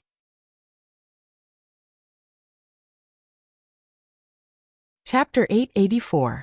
Jiangzhua saw the youngster's actions, his eyes dimming when Shui Yaoyao walked over. Bojiu hadn't forgotten about the birthday party. She wanted to get close to Yaoyao so that he would understand that Yaoyao had a family too. "How's the preparation?" the youngster asked, tossing another candy into Shui Yaoyao's hands. Shui Yaoyao smiled, her mood lightening. "It's all right, I can coordinate with Feng Shang." "It's still a 5v5 position?" Bojiu arched a brow. Shui Yaoyao wasn't sure. "I wonder what Almighty Qin's arrangements are? Usually they would only be distributed after they arrived. His Highness Jiu must be aware of this." Bojiu did know, but it was just to make them look closer. The moment Shui Yaoyao sat down, she placed her arm lazily on the back of the chair. Her silver hair was hooked by the black cap, her long legs slightly crossed, looking extremely cool. She turned to speak softly to Shui Yaoyao. The intimacy was eye-catching in Jiangzua's eyes. Jiangzhua hadn't forgotten why Shui Yaoyao had agreed to be with him. She had been worried that he would help Wu Zhen investigate young Master Fu. He hadn't wanted to agree, nor would he agree. At that time, he had just wanted to provoke this woman. Jiangzhua hadn't expected it. For this person, she was willing to do anything. It seemed as though the moment he appeared, there wasn't anyone else in her eyes. Things were different now. His hands tightened under the sleeves of his suit, the car keys imprinted in his palm. Jiangzhua tucked his hand into his pocket and glanced up at Qin Mo. "I have something on. Let's drink when I come back." "MMH." Qin Mo replied, not saying much. Hence, when Shui Yaoyao lifted her head, he was already gone. Bojiu finally asked the truth.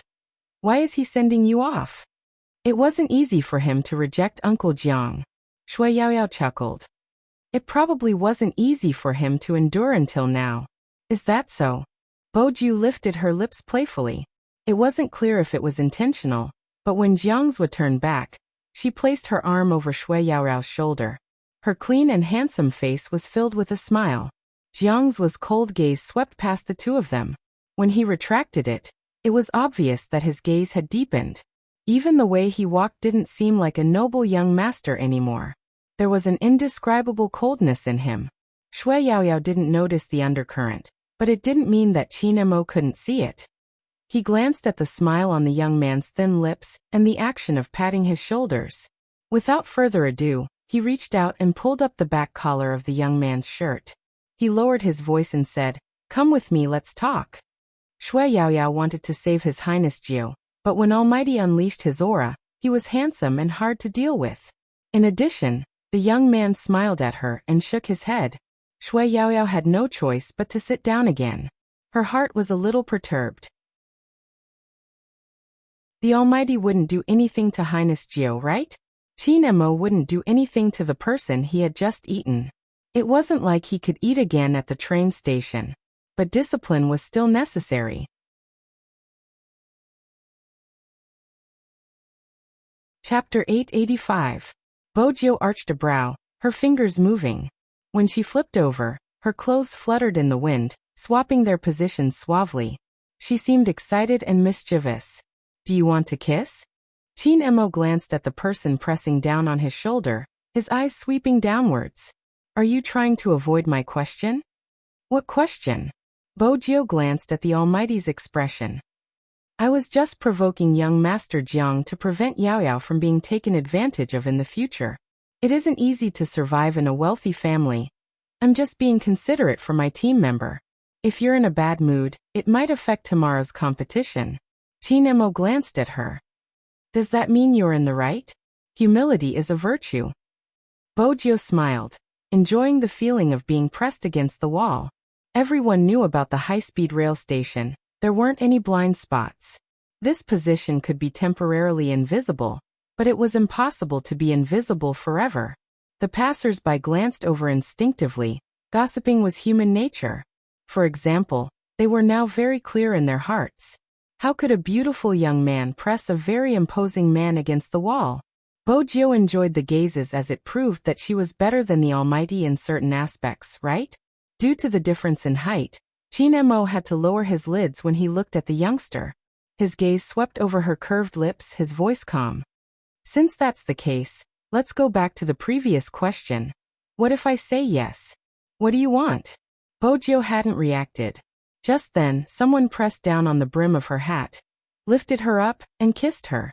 The tip of her tongue entered, the slightly cold minty tobacco scent sucking in all the air. Bojo's hat was obviously useful. It could cover their faces. But because of that, no one would disturb them. The kiss lasted for a long time, making her blood race. When the sound of her heart rang, he pressed his lips against hers and gently kissed her twice. His voice traveled over, kiss. Bojo felt that she was at a disadvantage this time. The kiss she had imagined wasn't supposed to be like this. She had already pressed the Almighty against the wall. Shouldn't she be the one in control? Fortunately, the kiss ended. It wasn't just Supreme Alliance's group. Lin Chintao's group had arrived as well. Just as Lin Feng was about to buy a bottle of water from the vending machine, he saw something he shouldn't have seen. The naive and innocent him was stunned. He forgot to move. Chinemo glanced over, his gaze cold. Lin Feng immediately came back to his senses. With a serious expression, he said, "Leader, I didn't see anything. You guys can continue. You guys can continue." After saying that, he immediately turned around and left, not even taking the mineral water from the vending machine. But in his heart, it was as if 10,000 alpacas were running. Do you know that imagining it is one thing and seeing it with your own eyes is another? Captain and Little Spade, two men. F***CK. This was a devastating scene for a straight man. He felt that his wife was leaving him. What was going on? What was going on?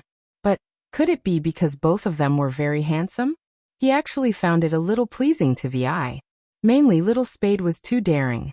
He actually kissed the captain forcefully in a corner.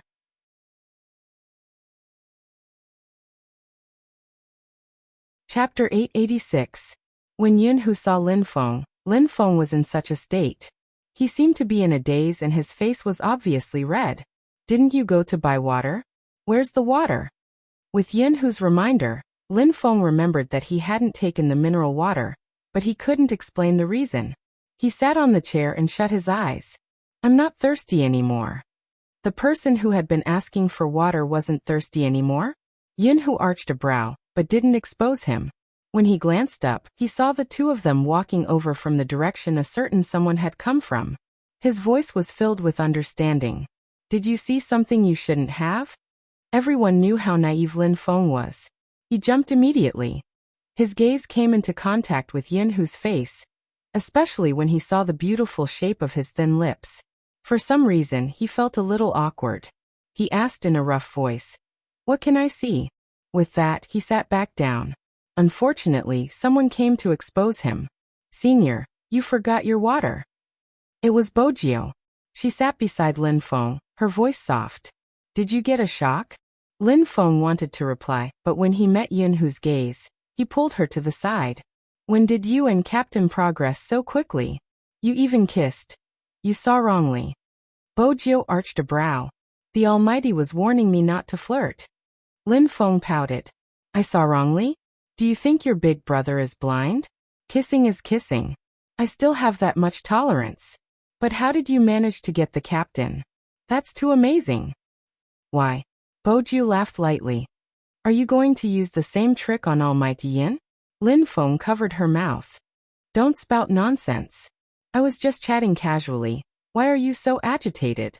Bojo moved his hand away, a playful smile on her face. That wasn't a casual chat. With the two of them guiding him, Lin Feng felt uncomfortable no matter what. Why wasn't the bus checking the ticket yet? He decided that he would sit next to anyone but Yunhu. Otherwise, his imagination would run wild and his imagination would run wild. On the other side of the waiting room was Lin Chintao's team. It was different from Supreme Alliance's free-range policy. Almost all of them were sitting in a row, wearing the same attire and sitting posture. With the club's agent and assistant leading the way, the atmosphere was very strong. However, the atmosphere was too tense. Even someone as talkative as Lin Chuntao didn't come over to greet Bojio. Instead, he glanced over. There seemed to be a lot of things to say in that one glance. It was really hard on this chatterbox. Bojio stuffed a hand into her pocket, the candy in her mouth. When she bit down, she realized that her lips were slightly swollen. She licked them, and when she met the Almighty's gaze, she stretched. She was used to being free and unrestrained. She really didn't fit in with a professional esports team that had strict control. It could only be said that their styles were not the same. Bojio hadn't expected him to come out of such a place. Now, it seemed that this was not the case. The teams were already calling out names. If anyone was late, the consequences would be unthinkable. Even Lin Chuntao became extremely calm at this moment.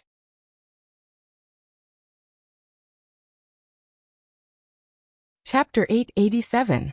Rao Rong was still the same as before, sitting at the front of the team.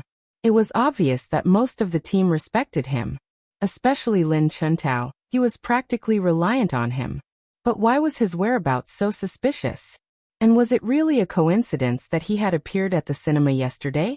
Bojio pondered over the matter, her gaze meeting Rao Rong's. Through the crowd, Rao Rong's gaze deepened. He must have sensed someone looking at him. Bojio smiled unperturbed. Rao Rong's expression didn't change. He averted his gaze and lowered his gaze. In reality, Rao Rong had never intended to guard against her. He had placed all his precautions on Qin Mo. After yesterday's incident, Rao Rong finally understood how dangerous profiling was for them. Rao Rong wouldn't show it no matter how bad his mood was. Even though he wasn't sure what was going on, he didn't show it. His phone was ringing, and it was obvious who had sent the message. Rao Rong didn't turn his phone on, his gaze on his manager as he listened to the rest of the team. But things didn't always go smoothly for a famous team. For example, the competition. All the playing order was determined by the club's coach, as well as the people above. For the first match of the 1v1, everyone assumed Rao Rong would be the one to fight. After all, he was the only one who could go toe-to-toe with Qin Mo. But Supreme Alliance wasn't aware of it. The club handed the 1v1 match over to a very young person who liked to play as a warrior. There was a hint of a smile in his eyes as he swept Rao Rong a glance. Lifting his chin, he accepted the responsibility.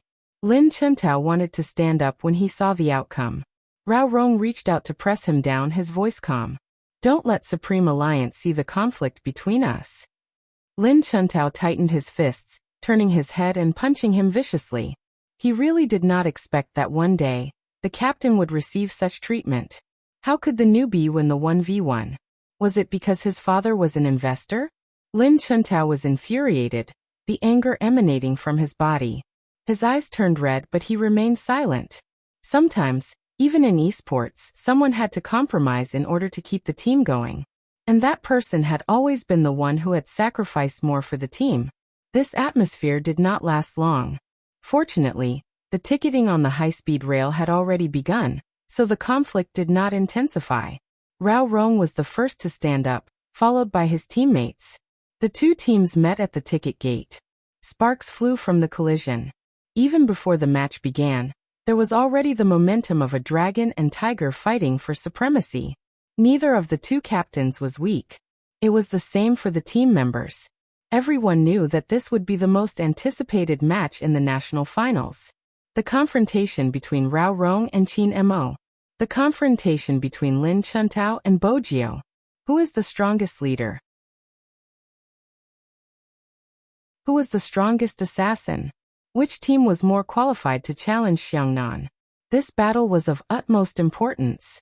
Due to the strong presence of the two teams, and the fact that they were all young and handsome, the two teams were too eye-catching. Many people in the queue were watching. Compared to the other party, Supreme Alliance obviously didn't have any commercial organizations following them. Qin Mo said, "Let's go."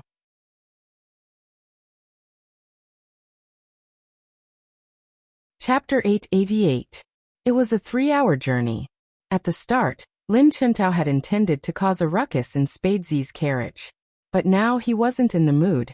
He glanced out of the window, and when he couldn't take it anymore, he turned towards Rao Rong. Captain, Li Nua's skills aren't enough to stop Qin Mo. If we send him out first, we will definitely lose.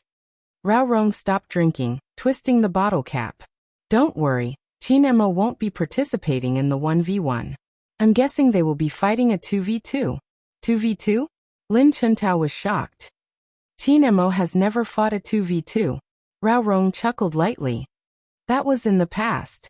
Don't we have Spadesy now? Why don't we have a 2v2 as well? Lin Chuntao almost jumped in excitement. I definitely won't drag down Captain's fighting strength. Next, it was another round of nagging. Most of them were talking about how he would specially target Little Spade after the competition started, and how he was the most handsome person in esports. He watched as the person beside him returned to his usual self. Rao Rong glanced into the distance. Sometimes it was troublesome, but it was the best. Lin Feng, who was in the other carriage, wasn't feeling as good. He was frustrated. How hard was it to change seats? They weren't even on the same team, and he didn't know how to save him. He tilted his head, meeting Yunhu's gaze. Lin Feng's seat was near the window, making it inconvenient to leave. He grabbed a book and placed it on his face, preventing him from imagining something he shouldn't be imagining. Yunhu adjusted his seat, stood up, and headed towards the dining car. At least, that was how it looked to others. But in reality, he only left after the youngster left. Bojio was smart. She stopped absent-mindedly when she noticed someone following behind her. She turned on the tap, pretending to wash her hands. When she glanced up, she caught sight of the person in the mirror. Yunhu wasn't tactful, his voice calm. What exactly happened when he went to buy water? Bojio smiled devilishly, still wearing her hat. Senior Lin, haven't you recovered? It's nothing, I just kissed Captain.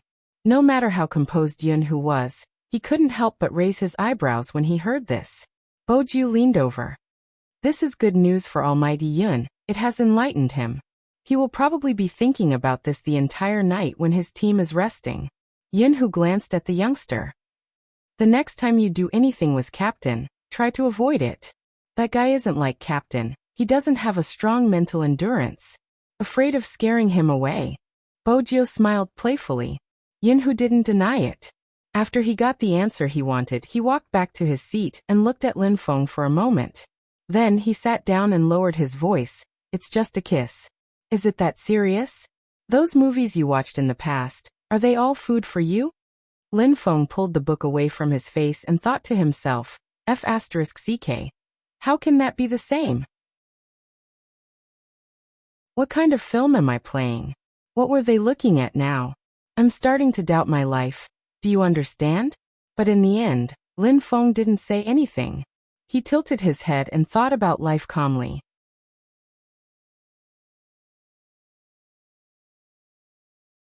Chapter 889. Try what? After Lin Feng finished speaking, he coughed heavily. His expression was manly. F***ck, why was he stuttering like baby Feng? He couldn't lose in terms of aura. Yunhu arched a brow. What else can we try? Since you are so concerned about it, why don't you kiss me personally? Speaking of which, you still have your first kiss, right? Lin Feng was on the verge of flipping the table. Who are you looking down on? Who said I still have my first kiss? I have a girlfriend too. His few girlfriends. Everyone was well aware of this. They got close to him because of Yunhu. Lin Feng still remembered the last time he broke up with his girlfriend. It was because he saw her hugging Yunhu's waist, her head tilted upwards as though she was about to kiss his chin.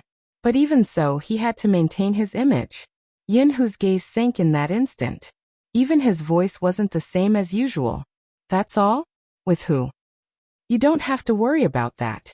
Lin Feng was serious. Don't say that I don't want to teach you. We are going to compete soon. Don't think so much nonsense.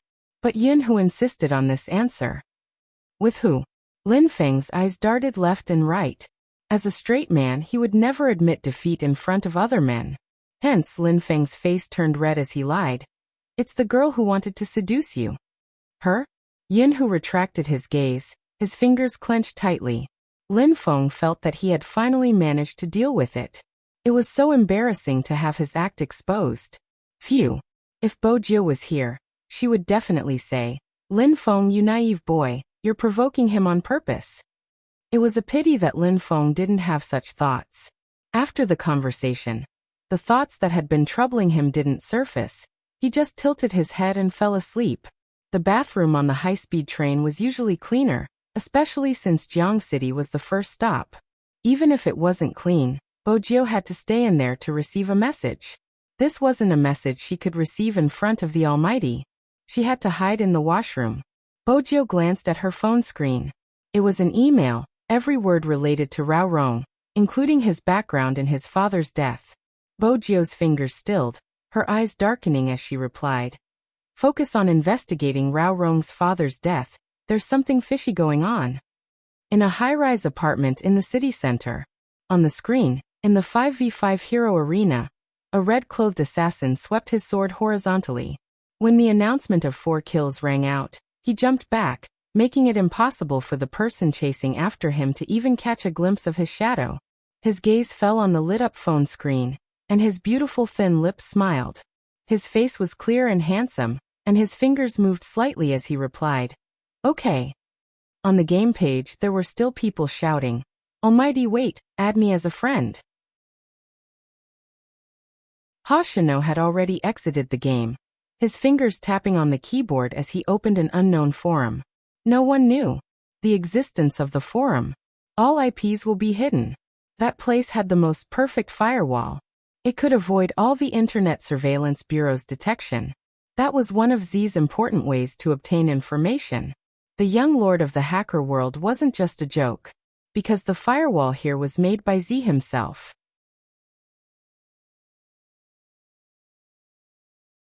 Chapter 890. Just like before, Hoshino contacted one of the hackers and got the information. Of course, the reward here wasn't money, but other things that the hacker needed. For example, protection. The true balance of the network needed protection. Because some hackers didn't know what they were like in real life. They could be office workers who already had children, cashiers in internet cafes who cleaned their keyboards, or even otakus who liked to play games. But today the forum was different. Z hadn't been logged in for a long time. Because it was grayed out, people would guess. Was the person who appeared recently Z? Some said yes, some said no. Different opinions. Hoshino looked at the content and didn't say anything. Because even if this was the world of hackers, not everyone in this world was harmless. He silently cast the net and retreated. There was a rule here, and that was to keep it a secret. There was a mess here, but no one dared to leak any information. This was because once the news got out, that person would definitely suffer the wrath of the entire hacker world. This was because this was where they had the most freedom. They still had a real life, and it was a matter of principle not to reveal each other's identities. It was because someone had leaked information about the people here that Z had built a firewall. No one could find the real IP address of the other party, unless Z went to check it himself. Back then, Z didn't go easy on the person who leaked information. After finding the real person, she dealt with him accordingly. To the hackers, the person who leaked information was undoubtedly an executioner. He wanted to use the information in exchange for some benefits, no matter how many people he would kill. And this person was none other than the girl's brother, the brother of the girl who impersonated Z. So, how could the girl not appear here? The girl was smart, and she never messed around in certain matters. But if she became Z, it would be different. As the owner of this place, she would have the right to listen to all the information. She had to be patient. Even if she wanted to take revenge on the hackers who said her skills weren't up to par, she had to endure it. Because she knew that now wasn't the right time. She had carefully prepared this plan for many years. It was to imitate first, and when the time was right, she could replace her. Another message appeared on the forum. Time passed little by little. When Bo Jio walked out of the bathroom, she saw Qin Mo standing at the end of the tunnel. The Almighty's words were always profound. For example, this time, he glanced at the young man and said in a calm voice, "I thought you were going to stay in there for as long as the high-speed train takes and then disappear into thin air." Bo Jio smiled. "Brother Mo, you're overthinking. It's just an upset stomach. Is that so? Chin Emo retracted his gaze, standing tall and straight. Even his back view seemed to have a deeper meaning. Usually when the Almighty said, "Is that so?" it meant that he didn't believe her. It seemed like the Almighty's suspicions about her had never disappeared. He had to be more careful when he contacted Hoshino in the future. Nothing else happened during the rest of the journey. Because everyone was resting with their eyes closed, it was understandable that people would want to sleep at this time. Chin Emo sat beside the youngster, his eyes sweeping the youngster's side profile. His gaze flickered, but he didn't say anything, reaching out to hold the youngster's hand. Bojio was half asleep. It wasn't possible for her to pull her hand out. She couldn't fight the drowsiness, and when she tilted her head, it landed on Chin Mo's shoulder. This scene happened frequently. Logically speaking, the Supreme Alliance members were used to it. But Shui Yaoyao could see the difference. He felt that the two of them were getting closer. But at the same time, Almighty Qin seemed to be stricter with his supervision over Highness Jiao. At around 4 p.m., the high-speed train arrived at the station. When the Supreme Alliance members walked out lazily, Lin Chintao's team was already at the exit. This was probably the difference between having a businessman and not having one. The car that came to fetch them was still a high-end business car. Lin Feng was emboldened, turning towards Bojio. "Little Spade, why don't you sit on Captain's thighs this time? You should cherish this opportunity." Bojio chewed on the lollipop, her lips lifting into a mischievous smile. "I'll pass. Senior Lin, why don't you sit on Almighty Yun's thighs to save space? Weren't you looking at Almighty Yun to find a chance to strike?" F***CK, I'm a straight man, why would I strike? When Lin Feng said this, he averted his gaze. He didn't have the intention to attack Yunhu, but he did think about how a person like Yunhu would kiss. At the end of the day, the youngster in front of him had forcefully pushed Captain in that position. Most importantly, he had witnessed it. Lin Feng also made up his mind. It would be better to stay away from Little Spade and the team in the future. What if he got used to seeing her like this? No, that wasn't right. Why would a straight man like him get used to it? The naive Lin Feng was annoyed by Bojio's question. He pulled his hair with all his might. Bojio smiled devilishly. Did he really think that her dark history was that easy to talk about?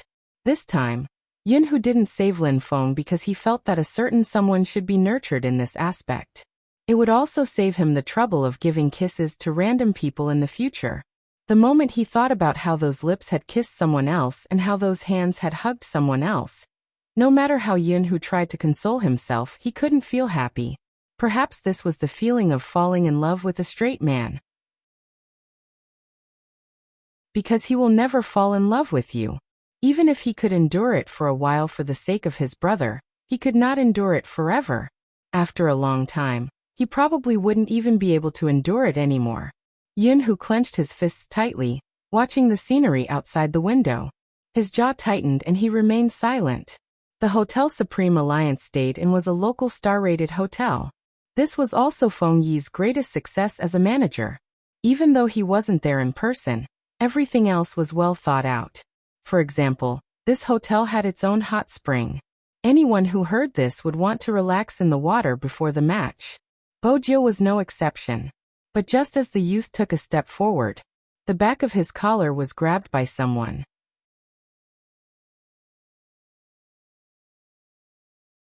Chapter 891. Lin Feng had wanted to place his hand on the youngster's shoulder, but when he heard his captain's words, he retracted his hand instantly. The others lifted their heads silently, watching the ceiling. Since they were in the hot spring alone, it was easy to misunderstand. Chin Emo didn't bother looking at their expressions. He held onto the back of her collar with one hand, entering the other elevator. Did she know how easily they would be exposed for a hot spring bath together? She didn't even have that much self-awareness. How exactly had she managed to remain undiscovered? Chin Emo glanced down, sweeping a glance at the face in his hand. Indeed, she didn't look like a girl. Mainly, she was overly handsome and had a mischievous look on her face. Brother Emo, aren't the hot springs located halfway up the mountain in the backyard? Bojio wanted to play with them. Her current hobby was to tease Senior Lin. It wasn't a good idea to follow the Almighty. Chin Emo watched the numbers on the elevator, his side profile handsome. There's a high-end area, it's on the balcony. It's definitely expensive. Bojo shook her head. Deep down, she was delighted to be able to scam him. The elevator stopped. Chin Emo took a step forward, his voice calm. It's fine, you can pay. Bojo, why are you still standing there? Chin Emo arched a brow. Bojo decided to take the chance to educate the Almighty. Brother Emo, it's better to be more like a commoner. That's why you're paying. Chin Emo held on to her hand. Lord Gio. Bojo didn't want to talk about how she felt when he called her that. She had to listen to him even if she had to hold back her tears. The room was indeed good. Worthy of the exorbitant price. The floor-to-ceiling windows were pulled open, revealing the hot spring outside the balcony. It was still too early to soak in the hot spring. It was obvious that Chin Emo hadn't asked her to come up alone to soak in the hot spring. He unzipped his uniform, glancing up at the youngster, his handsome features distinct. Shall we have a 1v1? The Almighty wanted a 1v1? This was a rare opportunity. Bojo sat with her legs crossed, a devilish smile on her face. Sure. A battle of wits and courage with the Almighty was a joy, be it in real life or in the game. Both of them were carrying notebooks. The desks in luxurious suites were usually big enough, not to mention that there was a dining table beside the hot spring. There was a bottle of red wine, and a very beautiful plate of fruit on the table. In a hotel like this, the food and drinks were all the freshest. Even in the open air, there was not a single speck of dust. The weather outside was nice. The two of them put their laptops on the dining table, and sat facing each other. They entered the game page at the same time. Bojo smiled. She clicked on the mouse and selected the character. The 1v1 this time wasn't the same character as the one she had played before, although he was also an assassin. But there were many types of assassins. This time, Bojo chose the magic thorn, which didn't have the invisibility function. She had chosen this option because she knew that the invisibility ability was useless against the Almighty. That was because when she got close, the other party would be able to sense her. That way, she wouldn't be able to hunt him down. Once the invisibility function was broken, it meant that the game character would be half useless. Since that was the case, it was better to choose this, one-blade style. Chin Emo was indeed Chin Emo. After seeing her avatar, he didn't reveal any emotions. Instead, he lifted his thin lips into a faint smile. The music started playing. The two of them set off at the same time. Both of them didn't play the game according to the usual rules. Once they were out of the city walls, they disappeared from the game page. Bojo knew that just because she couldn't see them didn't mean they didn't exist. According to the Almighty's style, he would definitely be slaughtering blue and red beasts in the bushes. Killing wild beasts to raise their finances was a must for assassins. Bojo glanced at the small map. She carried her knife and swept across the bushes like a gust of wind. She was fast. In the blink of an eye, she disappeared again. It wasn't just her, Chin Emo was the same. This 1v1 could be said to be unprecedented. If it was uploaded online, it would definitely attract a lot of attention. Needless to say, there were actually some spectators. At the start, the youngster had entered by mistake. After all, there were people fighting in the PK arena, and Red was floating around. Of course, he had to enter to take a look. The moment he entered, he couldn't move. It wasn't because of anything else but the IDs of the two dueling players. Spadesy and Chin Emo. Was this real? That person didn't believe it at first and shared it with his good friend in the game. Take a look, is this real? The moment he shared it, there was an uproar. F***CK. Two professional Almighties. Aren't Spadesy and Almighty Chin a couple? Why is it a 1v1? Aha, my two husbands are PK because of me. Who do you think I should marry? Upstairs. Wipe your sweat. Stop fooling around. Give me the PK location, I want to watch too. Just like that, a large group of spectators flooded in. There weren't many players at this point, and only a limited number of people knew about it. Hence, it was a large group of spectators. Compared to the time when Chin Emo and Bojo were playing together, there were far fewer spectators. Wait a minute? Is Almighty Chin really fighting with Spadesy? Why aren't they on the map? Newcomer, I suggest you switch to Almighty Chin or Big Spade. With the guidance, they switched the crowd's view to Chin Mo's. In other words, whatever Chin Mo saw, they would see. Only then did they realize that it wasn't that the two of them didn't exist on the map, but that they were really moving too quickly. Every step they took was filled with bushes, and there wasn't a single pause in between. Everywhere they went, monsters were killed. To reach such a level, they had to have a thorough understanding of the game map. If it were me, I wouldn't even know how to move in the wilderness and would often bump into walls. Bump into walls. Cough cough, I'm sure everyone has experienced it before. There's no need to explain, but Almighty Chin's maneuvering is indeed beautiful. How exactly did he do it? There aren't any traces on the map, it's almost as though he's hidden. Isn't it impossible just because of his fast hand speed? Other than his maneuvering, he has to be able to accurately understand every position on the map. How many times does he have to play hero to be able to do that? It has nothing to do with the number of times. I've been playing for so many years, and I've never managed to come up with such a strategy. Brother, that's Almighty Chin. The words "that's Almighty Chin" seem to answer all their questions. He didn't even waste any time when killing monsters. His moves were used to pass through walls, and when he reached the middle lane, he didn't forget to destroy a wave of troops. Be honest, who do you think will win? It's definitely Almighty Chin, isn't that obvious? But as soon as he finished his sentence, a line of words appeared on the computer screen. The Tyrant King has been killed by Spadesy. Everyone who played hero knew that killing the Tyrant King would double the player's experience. F***ck, he killed the Tyrant King so early. When it comes to killing monsters in the wilderness, Big Spade is the best. He kills everything he sees. So what if we don't have blue and red beasts? We still have the Tyrant King. Wait a minute, what is Big Spade doing? Hiding in a deserted area? But was there really no one? A person suddenly appeared on the originally deserted map. It was Chin Mo. Everyone knew that the real experts would fight in the wild. Now Spadesy had decided to go against Chin Mo. Was he going to fight? But this time, they were wrong again. Spadesy didn't move. Instead, he hid in the bushes as though he had disconnected. What's the meaning of this? What else could it be? He's going after the other big monster, the Tyrant King. Almighty Chin and Big Spade are passionate about killing in the wilderness. Otherwise, why would they wipe out the opponent's wilderness during the competition? If this goes on, will Almighty Chin be caught? From Chin Mo's angle, he couldn't see Spadesy, who was hiding in the bushes. Both of them had the same equipment. In order to kill the big boss, they would use lifesteal and meat equipment so that they wouldn't be killed by the boss.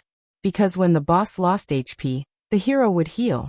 But even so, there was a risk of losing HP while hunting the big boss. According to the current pace, once the Tyrant King and Chin Mo lost HP at the same time, Spadesy would jump out, killing two birds with one stone, killing both the Tyrant King and Chin Mo. Even if he couldn't kill two birds with one stone, at that time, Chin Mo would escape to avoid Spadesy's attack, giving up on hunting the Tyrant King. Naturally, the Tyrant King would fall into Spadesy's hands.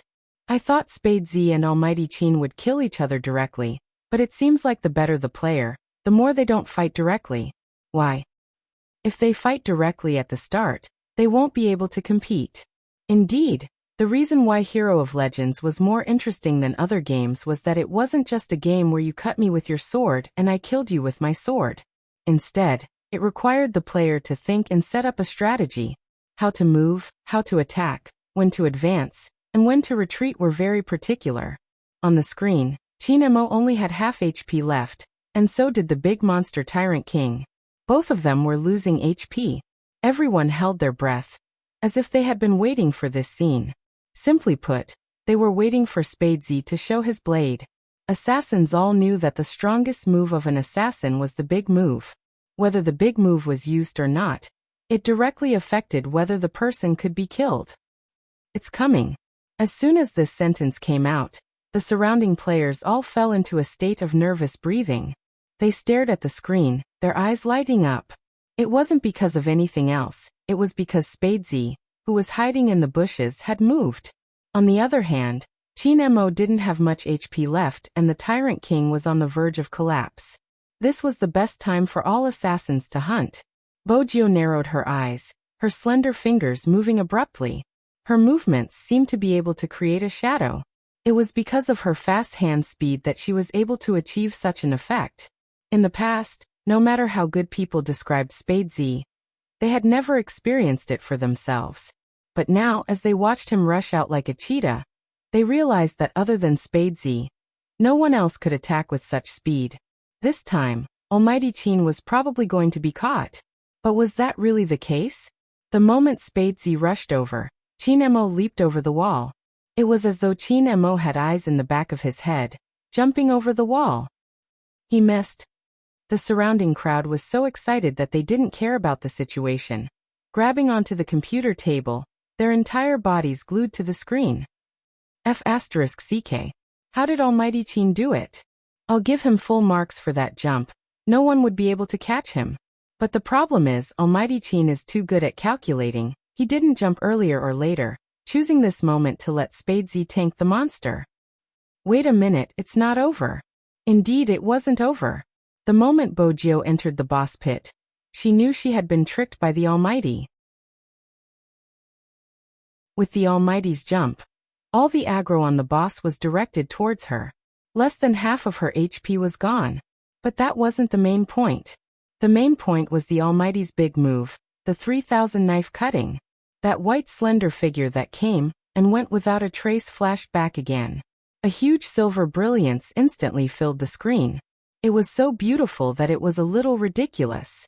If it had been anyone else, they would have died under such an attack. But Bojio was Bojio. Even though she was trapped by the wall, she could still execute her most beautiful move. The weapons clashed, sparks flying. Her movements were unbelievably fast, and with the effect of her move, she managed to avoid the fatal 3000 knife cutting. The audience couldn't see how Spadesy moved, but it was that dazzling movement that gave off an extremely cool effect. They never knew that this game character could be played so beautifully. It felt as though they had been caught off guard. Nice dodge. Some people couldn't help but exclaim. He can escape. As long as he has HP, with Spadesy's hand speed, it won't be hard to escape. But Chinmo's tactics weren't that simple. He knew that he didn't have any more moves and normal attacks wouldn't be able to deal with Spadesy. Hence, Chinmo turned and attacked the boss, which had regained its full HP, before retreating swiftly. It can't be, he's still fighting at a time like this? Just as the audience was about to ask. On the other side, Spadesy, who had jumped out of the wall with low HP, was struck by the boss claws. He couldn't resist anymore, lying in the bushes.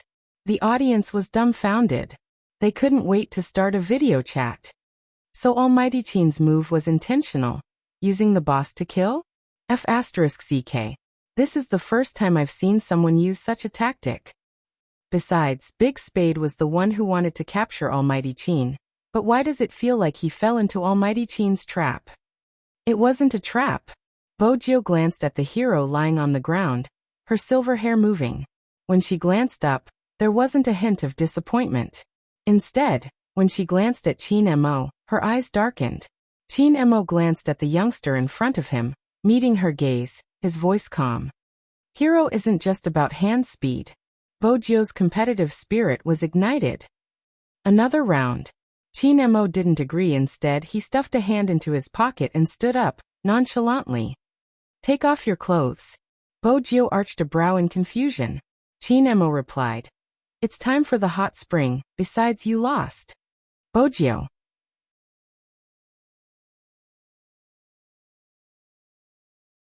Chapter 892. Both of them were drenched from head to toe. Bojio could clearly feel the water dripping down the Almighty's black hair, landing on her collarbone.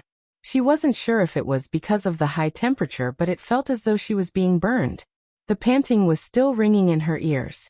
It was because of this man's restraint that he was even more alluring. In the end, Chinmo didn't do anything to her.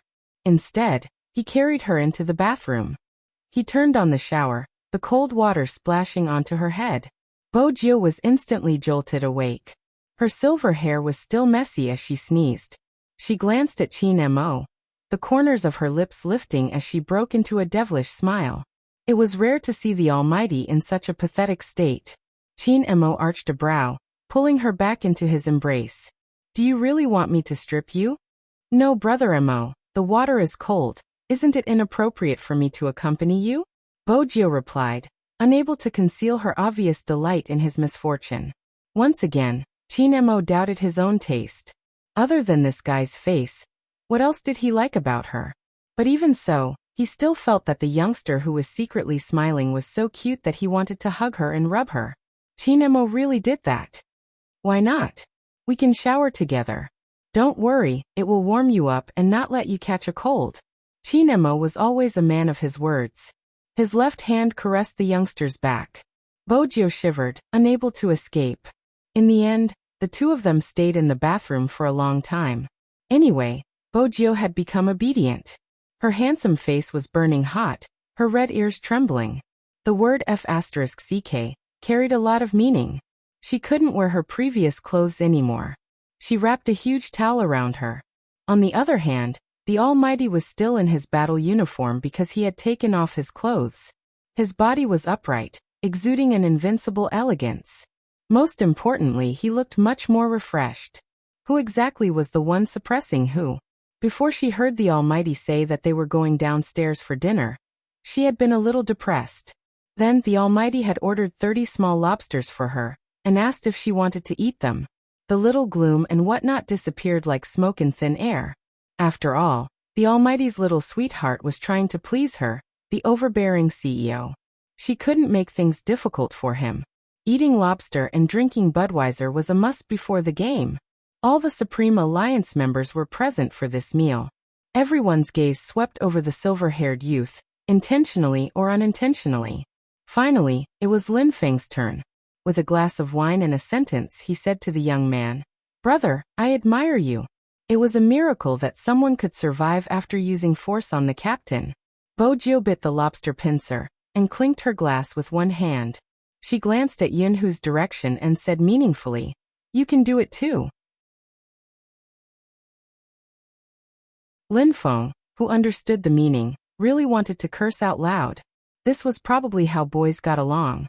It was impossible not to have alcohol, smoke, or dirty words. These were the men of the North. To express his feelings, he always hammered his shoulders with his fists. But at this moment, Bojio didn't forget to turn and ask the dazed Shui Yaoyao, "What's wrong?"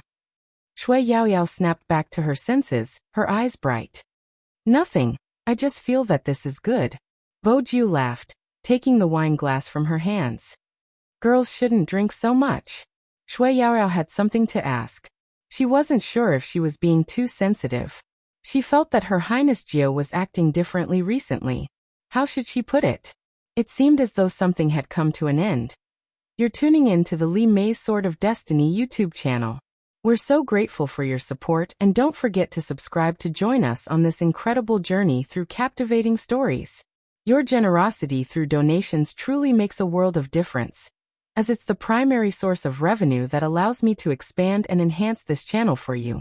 Thank you from the bottom of my heart for being a part of this adventure.